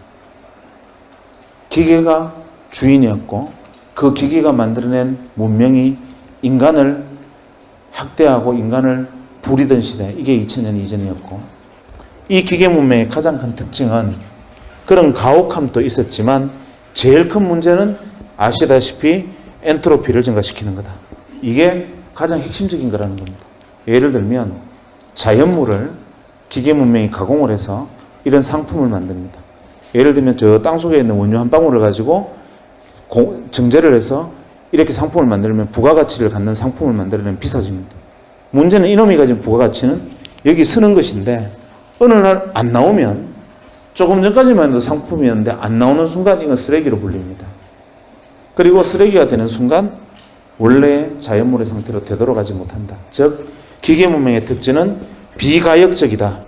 이리버시블하다. 이 비가역적이고 이리버시블한 쓰레기들이 점점 쌓이고 자연물은 계속 기계 문명에 의해서 상품이 되고 쓰레기로 되고 비가역적으로 쓰레기가 축적되고 엔트로피가 증가하면 결국 이 기계 문명은 인류의 죽음으로 멸망할 수밖에 없다. 여기에 대한 자각이 2000년대 이후에 나타날 거다. 이렇게 말을 하는 겁니다. 여기에 대한 자각을 사람들이 하게 될 거다. 아니나 다를까 사람들이 이것을 자각한 일부 W들이 여러분 우리한테 핵심적인 키워드를 하나 던집니다. 뭐라고 던지느냐? 웰빙. 이게 W의 목소리인데 그걸 모릅니다. W가 웰빙 이러니까 99% 잉여인간들이 어떻게 생각하느냐면 웰빙 좋지. 고사리나물, 무나물에 밥 비벼 먹고 휘տն치도 마시고 해양 심청수 마시는 거야. 이렇게 생각하고 다운시프트로 전부 내려갑니다. 이 사람들이 말하는 웰빙은 뭐냐? 웰빙, 잘 살자는 거죠. 뭐가? 기계가 아니라 사람이 잘 사는 시대.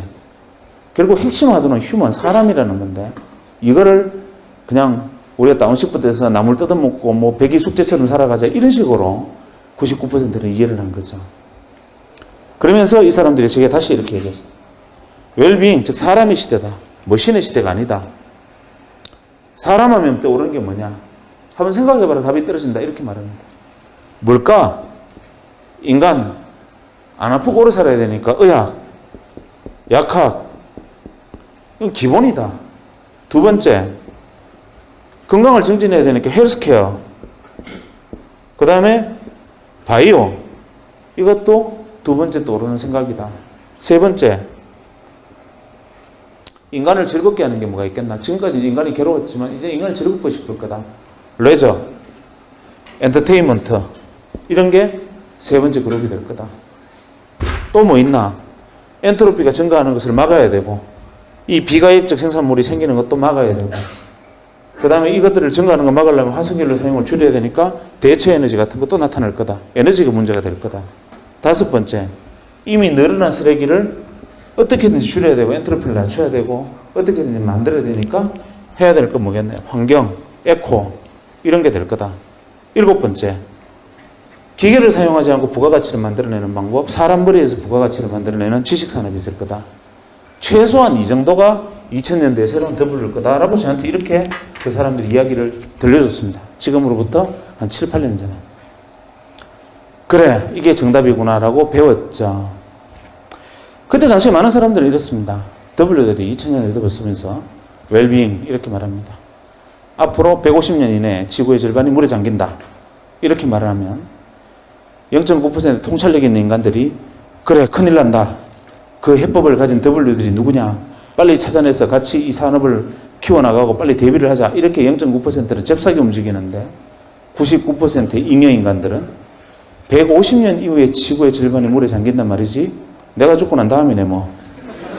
이게 99% 잉여인간들의 보통의 생각이었습니다. 정답은 저로서는 굉장히 쉬운 선택이었습니다. 저는 의사니까 의학학 분야에서 저를 들어가 있었고 제가 잘할 수 있는 건 헬스케어 바이오 쪽이니까 그래서 그때 2001년도에 2000년 말에 생긴 작은 성취를 이 바이오 산업에 뛰어드는데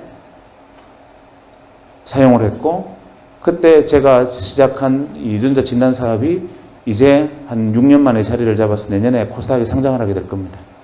요게 이제 바이오까지였고 그 다음에 대체 에너지나 뭐 에코 이 부분은 제 전공이 아니니까 그만두자. 마지막 지식산업. 이거는 해볼 만하다. 이 지식산업은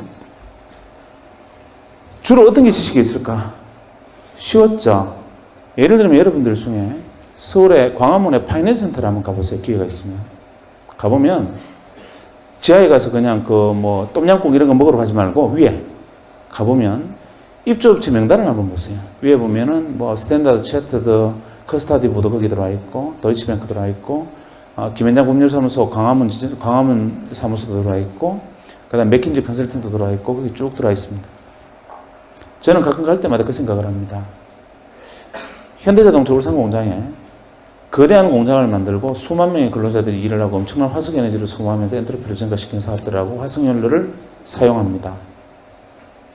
그렇게 해서 하루에 벌어들이는 돈이 잘 나가면 한 10억, 재수 없으면 못 벌 때도 있습니다. 파이낸스센터에서 광화문 파이낸스센터 건물 하나에서 생기는 거래되는 부가가치의 크기는 현대자동차 울산공장에서 생기는 부가가치보다 10배는 넘습니다. 아니 어쩜 100배쯤 될지 모릅니다. 그런데 그 엄청난 부가가치를 창출하고 거래하는 파이낸스센터의 생산시설이 뭐냐? 아무리 돌아봐도 옥상에서부터 1층까지 기계라고는 없습니다. 사무실마다 들어가 봐도 책상에 화분 몇 개 있고 컴퓨터 몇 대 있고 사람들 왔다 갔다 하고 이게 전부입니다. 어떠한 연료도 화석연료도 사용하지 않고 기계도 없고 생산물도 만들어내지 않는데 부가가치는 어마어마한 부가가치를 쏟아내고 있습니다. 반대쪽 울산에 가면 현대중공업, 현대자동차 거대한 장치에 경기가 좋을 때는 흥청망청하다 경기 나쁘면 전부 실업자 됐다가 이런 일들이 반복되면서 지금도 거대한 생산시설을 운동하고 있지만 그 가치는 파이낸스센터 하나에 들어와 있는 가치의 10분의 1도 안 됩니다. 하루 생산 기준으로. 뭘까? 이게 정답이 있는 거죠. 기계문명의 시대에는 기계를 통해서 부가가치가 나옵니다. 인간은 어떤 인간이어야 되냐면 기계의 안녕을 위해서 또 일사불란한 기계문명의 거대한 컴비나트나 공급단지 시스템에 맞는 인간이 복무해야 됩니다. 그렇게 만들어져야 됩니다. 인간은 볼트가 너트에 맞는 볼트를 만들어야지, 너트는 딱 이렇게 정해져 있는데 볼트가 너무 크다든지 너무 작으면 쓸모없는 인간이 됩니다. 그냥 아무 생각 없이 승반 작업, 밀링 작업을 하면서 계속 손을 넣었다 뺐다 이것만 단순 반복하면 문제가 없으나 왜 내가 이 짓을 하고 있어야 되는 거야 라고 생각하는 순간 손목이 들컥 날아갑니다.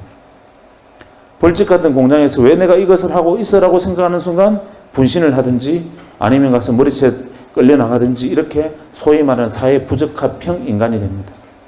이 시대에는 일관된 프로세스와 모든 것이 정해져 있는 데에서 왜라는 질문은 금기였습니다. 여기서는 왜라는 질문을 하는 것은 이 사회 부적합형 인간이 되는 겁니다. 이때는 왜라고 질문하면 안 됩니다. 거기에 가장 맞는 최선의 인간들이 만들어지고 길러져야 했던 시대고 그것이 이 시대의 인간이었고 산업이었고 주체였습니다.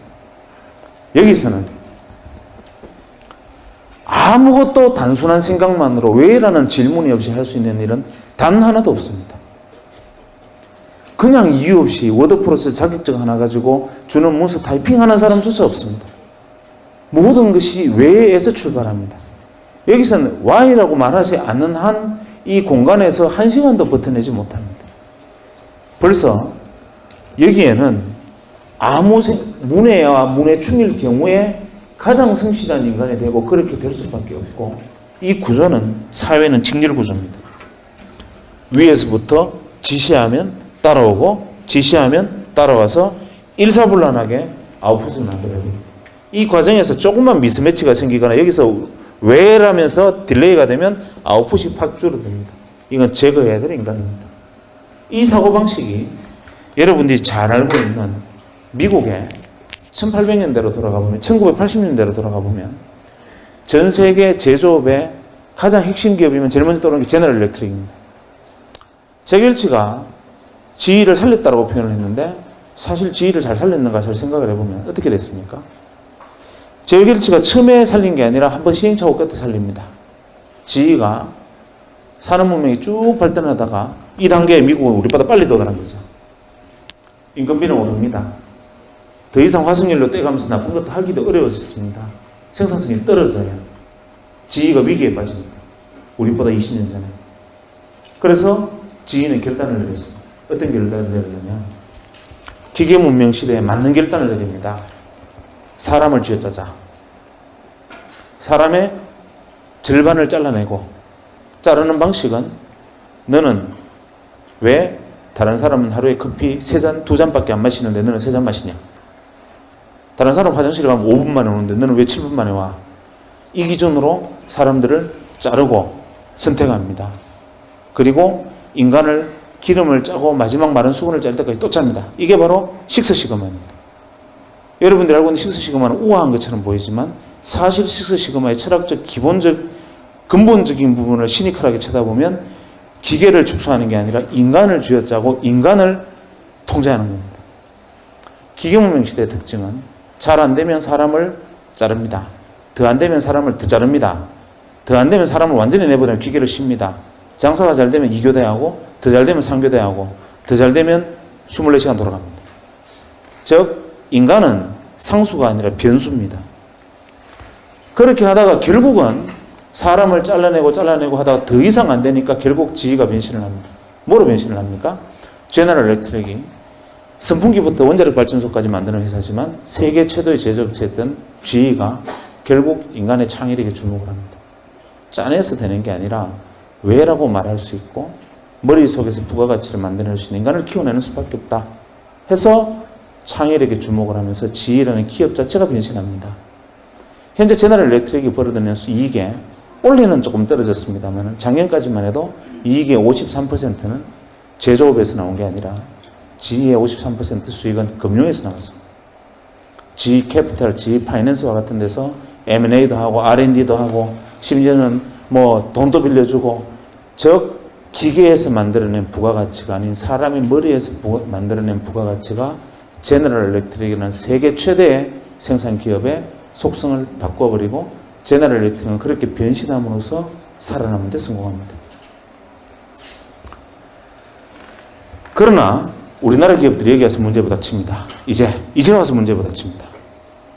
이 안에서 살아남고자 하는 대표적인, 제가 이거는 망해라고 생각하는 기업들은 있지만 학생들 앞이니까 그런 얘기를 하면 큰일 날 거고, 잘 바뀌었어 라고 생각하는 게 대표적으로 포항제철 같은 포스코를 봅시다. 포스코는 우리가 알고 있는 기계문명 시대의 가장 대표적인 기업입니다.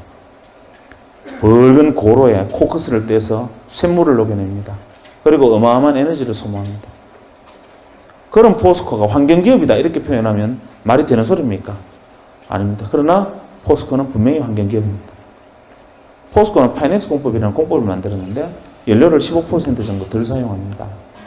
세계 모든 조선소보다 원료를 15% 덜 사용하니까 연료비 절감이 문제가 아니라 어떤 이익이 생겼느냐면 조선소 기준으로 할당받은 탄소 배출량에서 여유가 생겼습니다.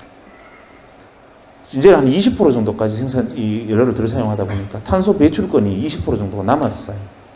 그러니까 탄소 배출권 시장에서 포스코가 탄소 배출권을 팝니다. 황당하지 않습니까? 세계에서 가장 많은 에너지를 많이 소모하는 기업인 포스코가 자기 혁신을 통해서 탄소 배출권을 여유를 남겨가지고 탄소 배출권 시장에 가서 유럽에 가서 자기 탄소 배출권 팔아먹습니다. 이제는 하다 그것도 아니니까 무슨 짓을 하느냐면 발생한 탄소를 바다에 땅을 파서 거기다 탄소를 묻어버리는, 이산탄소를 묻어버리는 지금 사업이 뛰어들고 있습니다. 그 다음에 포스코가 연료를 또 줄이기 위해서 무슨 짓을 하느냐면 우리나라에서 풍력발전과 조력발전에 가장 앞서 있는 기업이 한국전력이다? 잘못 알고 있습니다. 포스코입니다. 풍력발전과 조력발전까지 뛰어들어서 이미 환경, 소위 말하는 에코, 녹색 그린 자켓을 입고 돌아다니는 지가 오래됐습니다. 그래서 그 주무장대사는 포스코가 지금 워렌 버핏이 투자해놓고도 더 많이 투자하지 못해서 안타깝다는 평을 들을 만큼 변신에 성공합니다. 여기에 속한 기업이 이 옷을 입고 바뀌어간 것이죠. 이런 것들이 바로 우리가 보아야 할, 큰 버드뷰로 보아야 할 변화와 인식들입니다.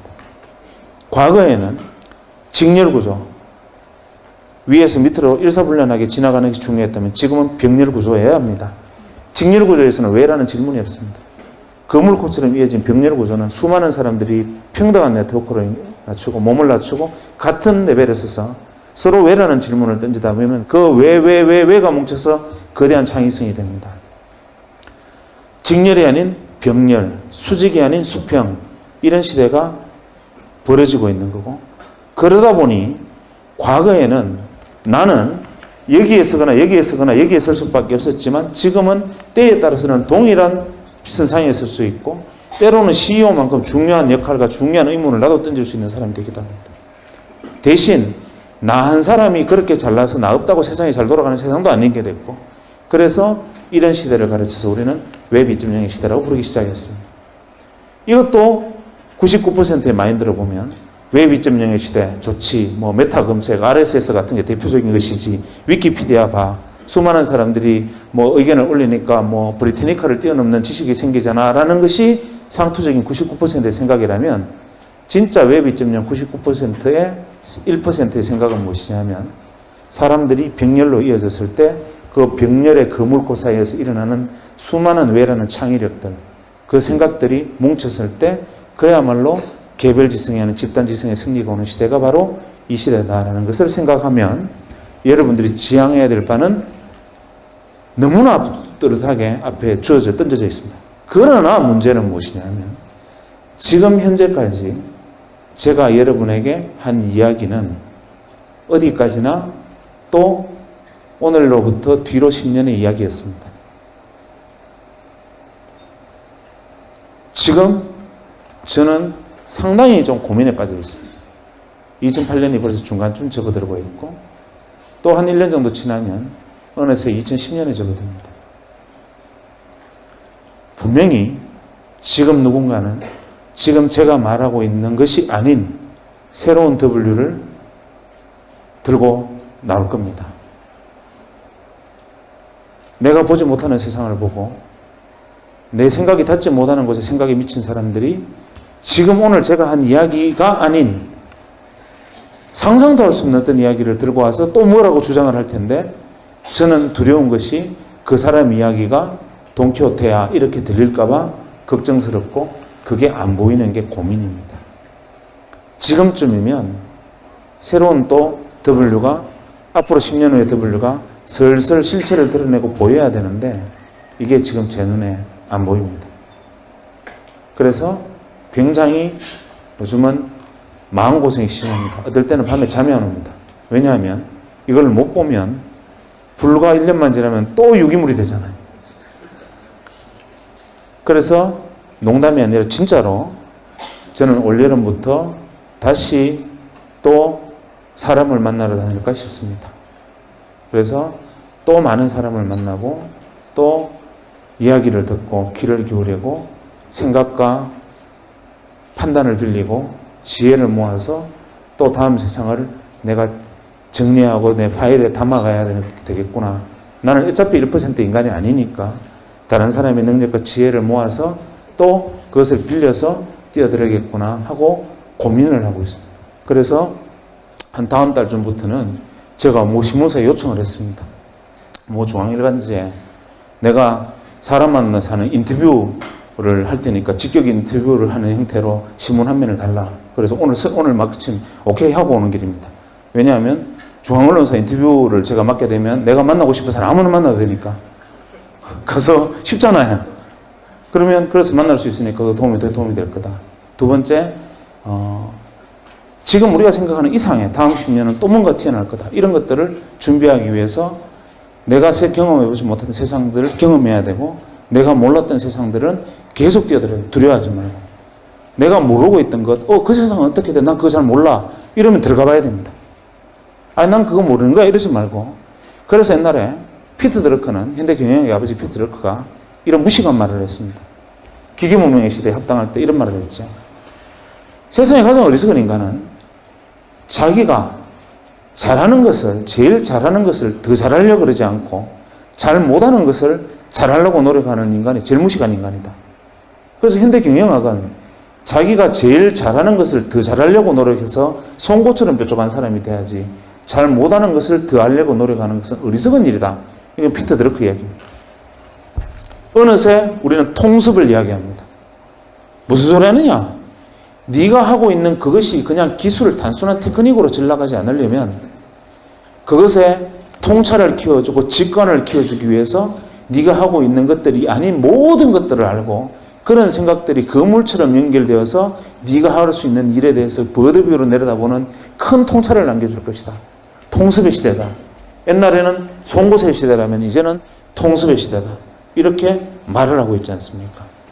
그러니까 여러분들은 지금 저보다 훨씬 많은 고민에 빠져 있어야 됩니다. 왜냐하면 이제 저는 40대 중반이니까 아니면 말고 그냥 유기물이면 됐대. 유기물도 좀 폼나는 유기물이니까 이제 됐잖아. 이렇게 해도 그만입니다. 하나, 이제 여러분들은 어떻게 보면 자기 생에서 내가 꿈꾸고 내가 생각했던 것을 실제로 실행해 볼 수 있는 처음 단계에 막 발을 들여놨습니다. 인간은 20대에는 무엇인가를 하기 위한 준비를 하는 단계고 30대는 그 준비된 것을 가지고 실행하는 것이고 40대는 실행된 것을 지키는 겁니다. 40이 넘어서 무엇인가를 실행하는 것은 불가능합니다. 그래서 공자는 40을 유혹이 없는 나이 불혹이라고 그랬습니다. 30에 실행하지 못하면 40은 존재하지 않습니다. 문제는 20에 준비되지 않으면 30에 실행되지 않습니다. 그래서 지금 여러분은 하루하루가 너무나 소중하고 하루하루가 자기 미래 생을 결정하는 어떻게 생각하면 정말 오늘 내가 이 자리에서 그냥 가만히 앉아 시간을 보내고 있다는 사실이 진저리가 날 정도로 현재의 모습에 대해서 자각을 해야 됩니다.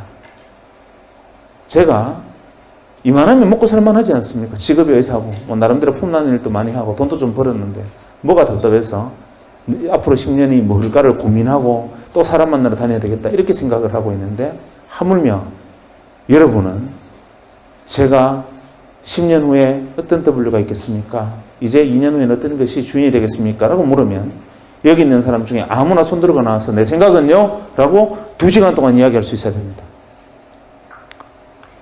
학생은 앞으로 2년 후에 새로운 W가 어떤 거라고 생각하나요? 라고 제가 질문을 던지면 제 생각에는 이렇고 이런 이유로 해서 내가 생각할 때는 이것이 새로운 W가 될 것 같아요. 라고 이야기할 수 있는 준비가 되어 있느냐? 라고 제가 여러분에게 물었을 때 여러분 준비되어 있습니까? 그런 준비가 돼 있어야 되고 최소한 그 준비를 하기 위해서 치열해야 됩니다. 그러기 위해서는 자각과 자기애가 필요하고 자기를 철저하게 치열하게 사랑해야 되고 자기를 믿어야 됩니다. 그래서 자기 안에 있는 창의성, 나를 아끼고 사랑하면 내가 가지고 있는 버려진 재능들이나 내가 가지고 있는 작은 것들이 남들이 인정해 주지 않는 것 하나하나가 소중하고 그 안에서 내가 잘할 수 있는 것들을 찾아낼 수 있고 그것이 어쩌면 시대의 주인으로 나를 만들어줄지 모릅니다. 제일 중요한 것은 그래서 자기를 사랑하는 거고 그 마음으로 다른 사람을 사랑하고 그 생각들이 여러분의 미래를 만듭니다. 지난해 타임즈의 표지 모델이 누구였든지 기억하고 계시죠? 바로 유. 타임즈 표지 모델이 사람이 아니었고 바로 손가락이 딱 그려져서 유 이렇게 돼 있었죠. 의미심장한 겁니다. 예전에는 특정 엘리트한 사람을 원래 인물로 뽑았지만 지난번에 타임즈는 여기 있는 한 사람 한 사람 당신이 바로 원래 인물입니다. 중요한 이야기를 던진 겁니다. 여러분 한 사람 한 사람이 우주고 여러분의 창의성을 어떤 식으로 키워나가느냐에 따라서 여러분의 시대의 주인이 될 수도 있고 잉여인간이 될 수도 있습니다. 선택은 여러분에게 있습니다. 들어서 고맙습니다.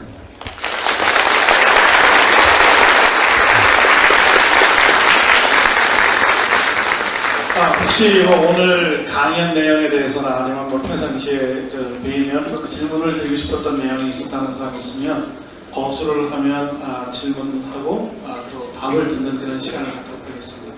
질문 있는 사람들은 앉은 자리에서 거수를 해주십시오. 지정학적 위치도 굉장히 인생에 중요하다고 가까이 있는 사람이 먼저 우선권을 갖습니다. 감사합니다. 강연 잘 들었습니다. 강연 초반에 그 W와 백수 이야기를 해주시는데 그 W와 백수가 누군지 정확하게 알고 싶습니다. 그게 바로 이제 그 손가락으로 달을 가리키면 달을 보지 않고 손가락을 보는 거죠. 공개 강연에서 특정인을 지적하는 것은 뭐 바람직하지 않은 일이고 그냥 그런 일이 있었거니라고 생각해 주면 좋겠습니다.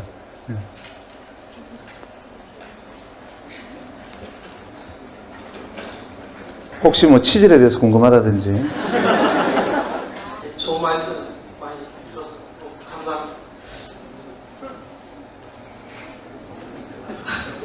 제가 질문은 앞으로 정보사회가 좀 정보력이 돈이 되는 사회가 될 것 같은데 지금은 너무 이렇게 선별되지 않은 정보들이 인터넷에 너무 많이 나돌고 있는 것 같아서 이제 앞으로 제가 봤을 때는 좀 선별되고 정제된 지식들이 돈이 많이 될 것 같은데 그런 지식들을 어떻게 선별을 하면 어떻게 선별을 할 수 있고 그것들을 파는 게 좀 돈이 될 것 같은데 그 부분에 대해서 어떻게 생각하세요?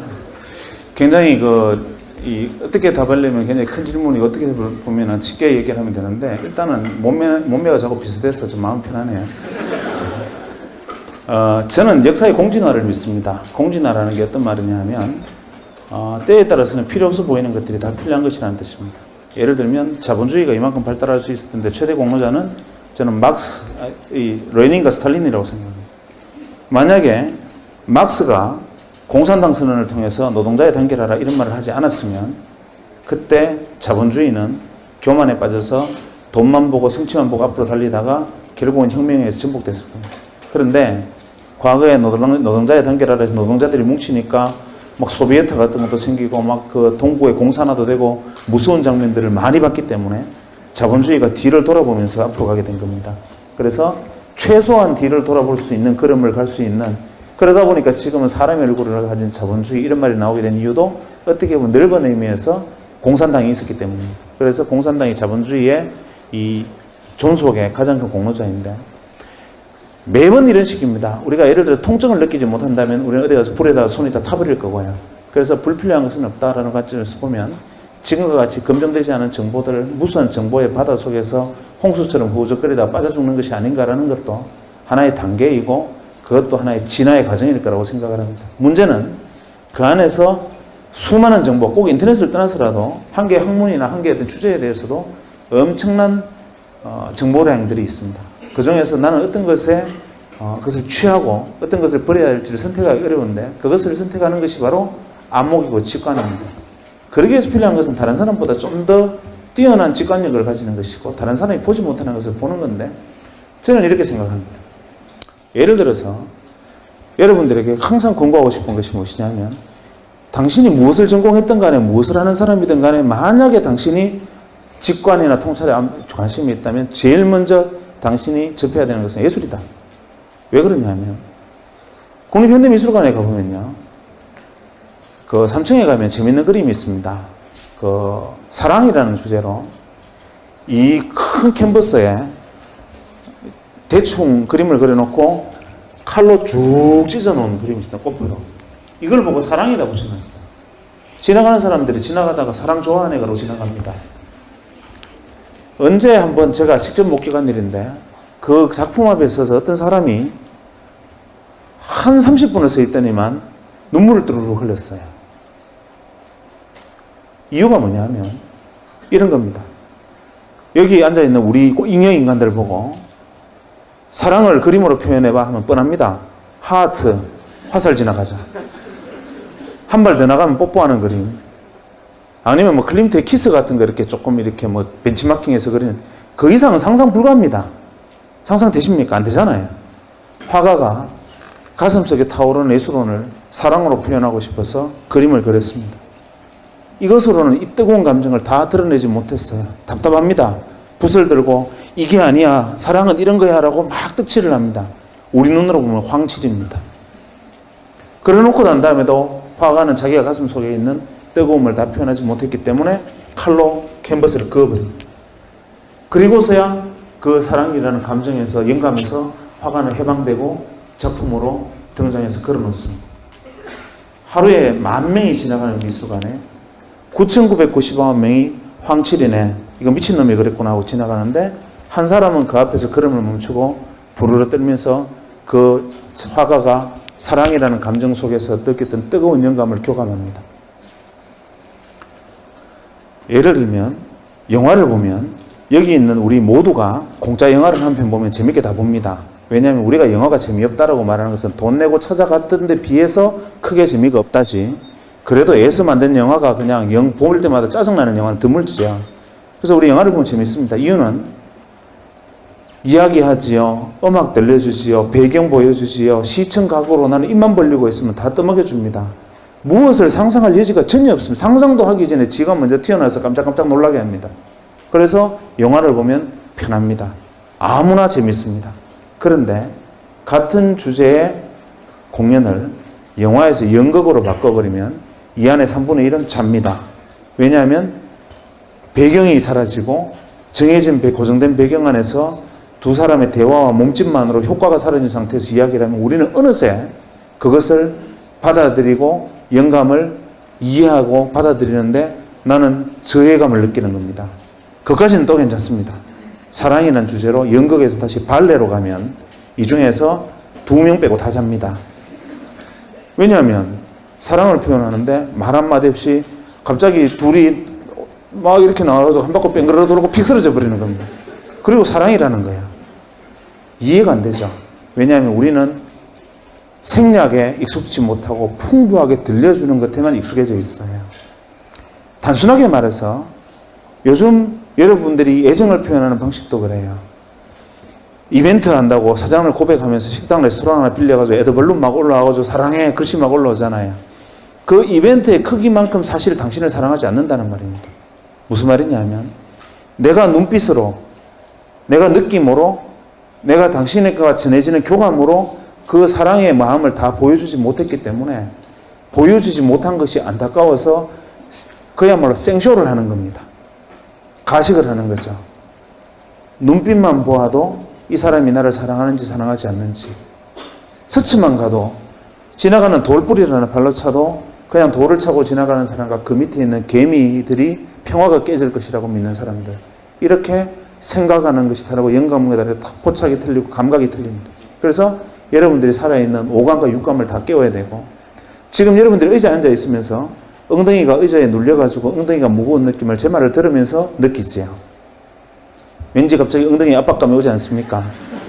그런데 우리는 어느새 이런 것들을 잃어버리고 삽니다. 그냥 귀만 귀, 눈만 눈, 쉽게 보여주는 것들 보면서 나머지 감각들 잊어버려 사는데 온몸의 감각이 시퍼렇게 살아있어야 됩니다. 길을 걸으면서 발바닥에 전해지는 느낌. 우리가 길을 가면 생각하면서 지나가면 모든 길을 지났는지도 내가 모르고, 지나가면 쳐다보면서 가면 무슨 생각을 했는지 모르고, 이런 것이 아니라 오감이 생생하게 살아있고 다른 사람이 보지 못하는 것을 느끼고 생략되고 절제된 그 안에서 그것을 파악할 수 있는 눈을 가진 사람들은 결국 99개의 껍데기 중에서 진짜 한 개의 알곡을 찾아낼 수 있는 통찰을 거기서 키웁니다. 그래서 중요한 것은 무엇이냐면 오히려 예술과 문화, 사회에 관심을 가지고 철학에 집중하고 관심을 가져야 됩니다. 그런 것들이 여러분을 사유하게 하고 그것을 여러분들의 생각을 하나로 모아주고 통습하게 합니다. 그래야 다른 사람보다 앞섭니다. 여러분들이 학문에서 전공하라고 열심히 하는 것은 에브리바디가 다 하는 겁니다. 그러나 그들을 앞서기 위해서 내게 더 필요한 것은 뭐냐면 통찰입니다. 통찰은 오감이 혹은 육감이 살아있음으로서만 느낄 수 있어요. 그기 위한 노력과 준비가 필요하고, 그랬을 때 그것이 바로 여러분의 목이 될 겁니다. 예, 말씀 잘 들었습니다. 안녕하십니까. 저 경제학과 4학년 박병재라고 합니다. 예, 제가 드릴 질문은 선생님께서 아까 전에 말씀하실 때 W를 이동 전화에 대한 W를 발견하시고 회사에 주식을 사실 때 선생님께서 가지고 있던 직업이나 어떤 그런 것들을 포기하지 않으시고 그쪽으로 이제 매진을 하시지 않으셨습니까? 제가 여기서 의문이 드는 게, 제가 만약에 W를 발견하게 된다면, 만약에 나중에 제가 공부하고 있고 제 직업이 있는데 제가 발견한 W는 제가 관심 가지고 있고 제가 매진했던 분야가 아닙니다. 그럴 경우에 제가 지금까지 공부했던 거 그리고 직업 같은 거를 포기하는 게 옳은 건지 그걸 보시죠. 성취라는 것에 대한 차이가 있는 겁니다. 예를 들면 제가 하고 있는 의사라는 직업은 굉장히 특별한 직업입니다. 예를 들면 제가 칼을 들고 수술실에서 있을 때는 이 사람이 무엇을 하는 사람이든 누구이건 이 인생에서 가장 절박한 순간입니다. 이 사람은 내가 어떤 수술의 결과를 가져오느냐에 따라서 자기가 누구이건 간에 생사가 갈라집니다. 그러니까 의사라는 직업은 굉장히 특별한 것이고, 그래서 나는 그 직업을 제가 그만둘 생각은 추호도 없기 때문에, 예를 들면 제 일의 가치가 어디에 있느냐에 보면, 우리가 직업이라는 것을 경제적 이익, 사회적 명예 혹은 성취 여기에 둔다면 더 나은 성취나 더 나은 이해를 줄 수 있는 것을 위해서 과감하게 버리는 것이 맞습니다. 하나, 모든 직업이 마찬가지겠지만 당신이 가지고 있는 직업이 철학적으로 내가 가장 소중하게 생각되는 것이라면 그럴 필요가 없습니다. 그러기 위해서는 그것을 지키고 가는 것이지, 우리가 개 끌고 가다 보면요, 돈도 마찬가지입니다. 우리가 개 데리고 산책을 하면, 줄 끌고 가면 개가 내 앞에 왔다 갔다 뛰다니다가 목적지에 도달합니다. 이 개가 지가 나를 데리고 왔다고 생각해요. 지가 나를 끌고 왔다고 생각합니다. 사실은 개줄 잡고 있는 내가 가는 대로 지가 앞뒤로 왔다 갔다 온 것인데 개는 그렇게 생각할 겁니다. 때로는 우리는 줄에 매달린 개와 같은 삶을 살고 있을 수도 있어요. 돈이나 성취 이런 부분들도 내가 가고자 하는 바를 뚜벅뚜벅 걸어가서 내가 가고자 하는 소중한 곳에 도착을 했을 때 내가 지나온 걸음 하나하나에 맺혀져 있던 열매를 담아보니 그것이 돈일 수도 있고 성취일 수도 있고 명예일 수도 있고 그러한 것들이 주어져 있다면 개를 끌고 온 개 주인이지만, 그것을 위해서 내가 그것을 일로 매진해서 그것만 위해서 내가 방향을 바꾸고 뛰어가면 개줄에, 주인의 줄에 목이 메어진 개나 다름없는 신세가 될 거라는 거죠. 그래서 결국은 어디에 오너십을 갖느냐는 겁니다. 모든 직업이 소중하다는 틀렸습니다. 그냥 내가 그 직업이 밥을 먹기 위한 직업이냐, 내가 의미를 가지기 위한 직업이냐, 거기서 내가 가치를 어디에 두느냐, 우리는 대개는 그것을 경제적 성취나 뭐 사회적 성취에 포인트를 맞추긴 하지만 제 경우에는 그랬단 말입니다. 제 경우에는 혹시나 다른 분들도 마찬가지예요. 이 중에 유치원 교사가 될 분도 있고 대학에서 학생을 가르치는 분도 있고 때에 따라서는 어디 공무원하실 분도 있는데 그 직업의 가치와 철학에 내가 매료되어 있는 사람들은 그것이 제1의 중요한 것이 그거를 버리고 그것을 다른 걸 선택하는 것은 내가 개개해야 되겠다는 소리입니다. 그것은 지켜나가면서 할 수 있는 세상이 충분히 가능하고 저를 보세요. 제가 사실은 명함에 그냥 외과에서 박경철 이렇게 찍혀있는데 명함에 만약에 제가 쓸데없는 하고 있는 사기꾼 비슷한 직업을 다 집어넣으면 한 30가지는 될 겁니다. 그런데 할 수 있지 않습니까? 가능합니다. 그죠? 그래서 어떤 선택을 하느냐는 자기의 소신과 철학에 달려 있습니다. 어떤가?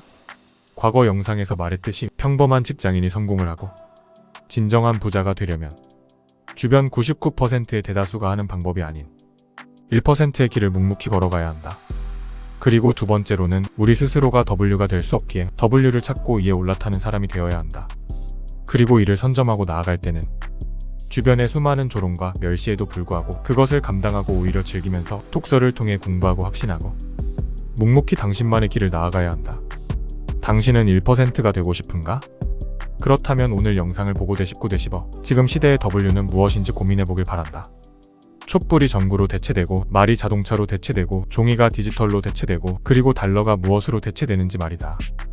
당신은 W를 맞이할 1%가 될 것인가?